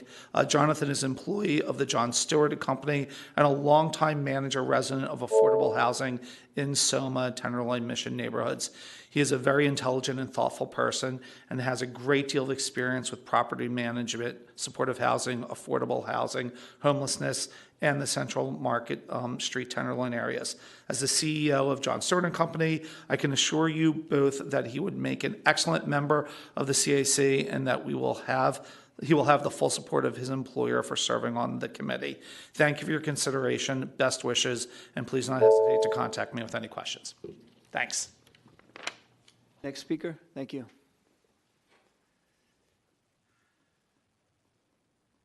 My name is Willow Duffy. I'm a North of Market neighborhood activist. I'd like to speak to the support of the candidates Sam Dennison and Mr. Steve Tennis. They're both long-term, very high-level organizers, more better than anything I could do. I also appreciate your attention to being able to discern the gender pronoun for Mr. Dennison. It's something other people in the neighborhood have struggled with. They're both. Mr. Tennis has a bio that's just incredible, and I'm sure Sam does as well. I think the other candidates too also sound like they're qualified. Thank you. Hi, my name is Michael Nolte, and I'm a San Francisco civic leader. My neighbors have several concerns about the Central Market CAC that we're talking about today. It's an official body of the city, and we have several concerns. The vacancy notice mentions 5 seats, yet the agenda only mentions 4. And the actual applications were altered to say all 4 seats if you actually look at your packet. And that's not right because some of them don't actually live in the area that we're supposed to be in for this, the actual CAC. On the 28th, I received a notice of cancellation. I only received a notice of cancellation of the CAC. I never received notices of the actual meetings, which means that these meetings are not really reaching out to the community. So here's a body of the Board of Supervisors, and this is probably the only time you can have public comment about a committee that meets that's helped regulate it. And so this is the only time the community can actually talk to the Board of Supervisors about a committee that's been operating for several years now. And there's a lot of, it doesn't seem to have the right ways that some of the other committee meetings have. The minutes are not on the website. The last set of minutes were in 2016. And so we're asking for a continuance to allow more people to apply. We feel that this is a decision-making body. There are currently 5 entities that have, they're doing stuff for the community. So we strongly ask for a continuance because it's only important to have all the 5 seats filled at the same time when you have a notice. So thank you. So, okay, any other members of the public wish to comment on this item? Seeing, oh, get in line, brother, I gotta go. Please, go right ahead. My name is Amos Gregory, and I'm the founder of the San Francisco Veterans Mural Project, Vets Alley in the Tenderloin, and we've been running that project for 7 years. I myself would never run for a citizen advisory committee because I live in the Mission District, and I do work with the community in the Tenderloin. Part of our goals of our project is to give voice to voiceless populations in our community. And I think that if we could have a continuance, that would give us an opportunity to do more outreach to the actual residents that live there in the Tenderloin and call that place home every day. And I think and having more residents that are located in the Tenderloin on that advisory committee would help steer the direction of the program's outreach that they are tasked with doing, and to start to actually get out to people that really do live there. Thank you, I appreciate it. Thank you. Sorry, the only reason I gave you a hard time is I need to get to a doctor's appointment. Yes, no, but I want to make sure everyone has the opportunity to speak. Any other members of the public wish to comment on this item? Seeing none, public comments closed. So I just want to ask the clerk, was there some confusion on the listing in terms of how many seats were available versus how many seats that we had open today? I'm not aware. There were the vacancy notice that was posted did originally list 5 seats. That was posted on December 22nd, 2017. There's a possibility that one of those seats was filled in the interim, or there was no applicant qualified for seat 5. See, the problem is, just so members of the public, just so you understand, the reason this was asked to be put on the agenda today is because this advisory committee has had quorum issues, has not been able to meet, and so that's one of the reasons why there hasn't been an opportunity for the community to engage, because they've tried to have meetings, there has not been a quorum. But it sounds like for some of the folks that came out today, Sam, would you like to come and give it? Yeah, but please come to the microphone, and if you can do it briefly. Thank you. We have succeeded in making quorum for about a year, so we are doing that. We had 5 seats, 4 seats were filled. We were able to use those 4 people to complete those seats. We just recently lost one of our members, so we're down to 3 now. And then under an interpretation, and I'm not sure where it came from, it looked as though 2 of us had to be reappointed before we could meet again. So that's why we needed the urgency of this particular meeting, was to ensure that we at least have 3 appointed members. And like I say, Antoinetta's seat was not required to be reappointed. So we need at least 2 people to be appointed so we can meet in October. And if we can have all 5 members appointed at this point, it means we'll be assured of being able to make quorum. It just makes it easier. It takes the pressure off of the people that are there. As far as I know, there were only 4 seats that needed to be either reappointed or appointed, and Antoinetta's was the one that was stable. Does that answer? I think so. Okay. I'm hearing from the public that people feel like they didn't really have the opportunity to put in applications, even though this is a body that has struggled with.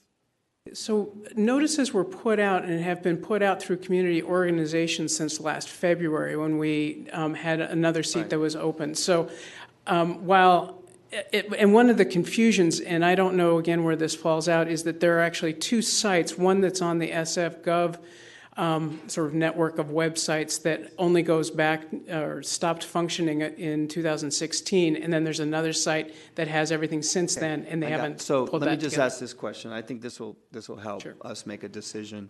Your next meeting is when? October. October. It's the first Thursday in October. So the Rules Committee now is shifting to a once-a-week meeting. I think a continuance will give you guys the opportunity to have a little more conversation with some of the folks in the audience, and then we can bring this issue back up. I mean, that's what I would probably lean toward, but I also want to hear what members of the committee. Go ahead, Supervisor. I mean, I feel comfortable appointing 3 of the 4 seats today and continue one of them. Okay, yeah, we can do that. That's a good idea. 2 of them are reappointments. Yeah, well, why don't we at least do the 2 reappointments? And does 2 give you the necessary? That would give us quorum. Right. Why don't we do the 2? And then I've been in communication with Supervisor Kim's office. Yeah, we have as well. And she's strongly recommending one of the other persons. Right. I think I got it. I just am concerned with someone had to leave, people didn't get to respond. So why don't we go ahead and make some appointments then? That's fine, and then we can continue one of them. Okay. I mean, will we make a motion? Sure. Go ahead. I'd like to make a motion to reappoint Sam Dennison for seat 1, Stephen Tennis for seat 4, and Brian Doug to be appointed for seat 2 with a residency waiver. Okay. Well, I think we're going to do that. Can I make a friendly amendment since Jonathan's here? Why don't we just go ahead and put Jonathan in seat 3, and then there's opportunities for people to have conversation in the future. Then there won't be any need for continuing. Yeah, then we won't need to continue. Let's just go ahead and do that. That's fine. Yeah, that's fine. Okay. Is that are you okay with that friendly amendment? Okay, and so Jonathan would go to seat 3. Can we do that without objection? Yes. Okay, great. So I think that I will just end with, before we gavel down, I will end with that this is a body that is constantly changing. I think some of the confusion was that there was postings back in December. Maybe the posting had one reading there. We filled a number of those seats. A lot of the folks have engaged on this. My office and Supervisor Yee's office engaged with Supervisor Kim, and they made some strong recommendations here today for reappointment and putting people forward. I think we should go forward with that, and we're happy to engage. And as I said, there's opportunities believe me, there's opportunities for this advisory committee moving forward. Yes. Yes, I'd like to bring your attention back to item 3 and 4. I note that there was a possibility of a committee report. Can I finish this? Yes, one sorry. first? Okay, so we'll move that without objection, with a positive recommendation for the full board. Go ahead. Yes, I just noted that item 3 and 4 had the possibility of a committee report, and we did not send it out as a committee report. So let's rescind the vote. Yeah, so we'll send the vote on item number 3 and 4. Can we do that objection? And let's send that items number 3 and 4 with positive recommendation as committee report to the full board. Yes, thank you. Thank you. Any other items before us today? That completes the agenda for today. Okay, we are adjourned.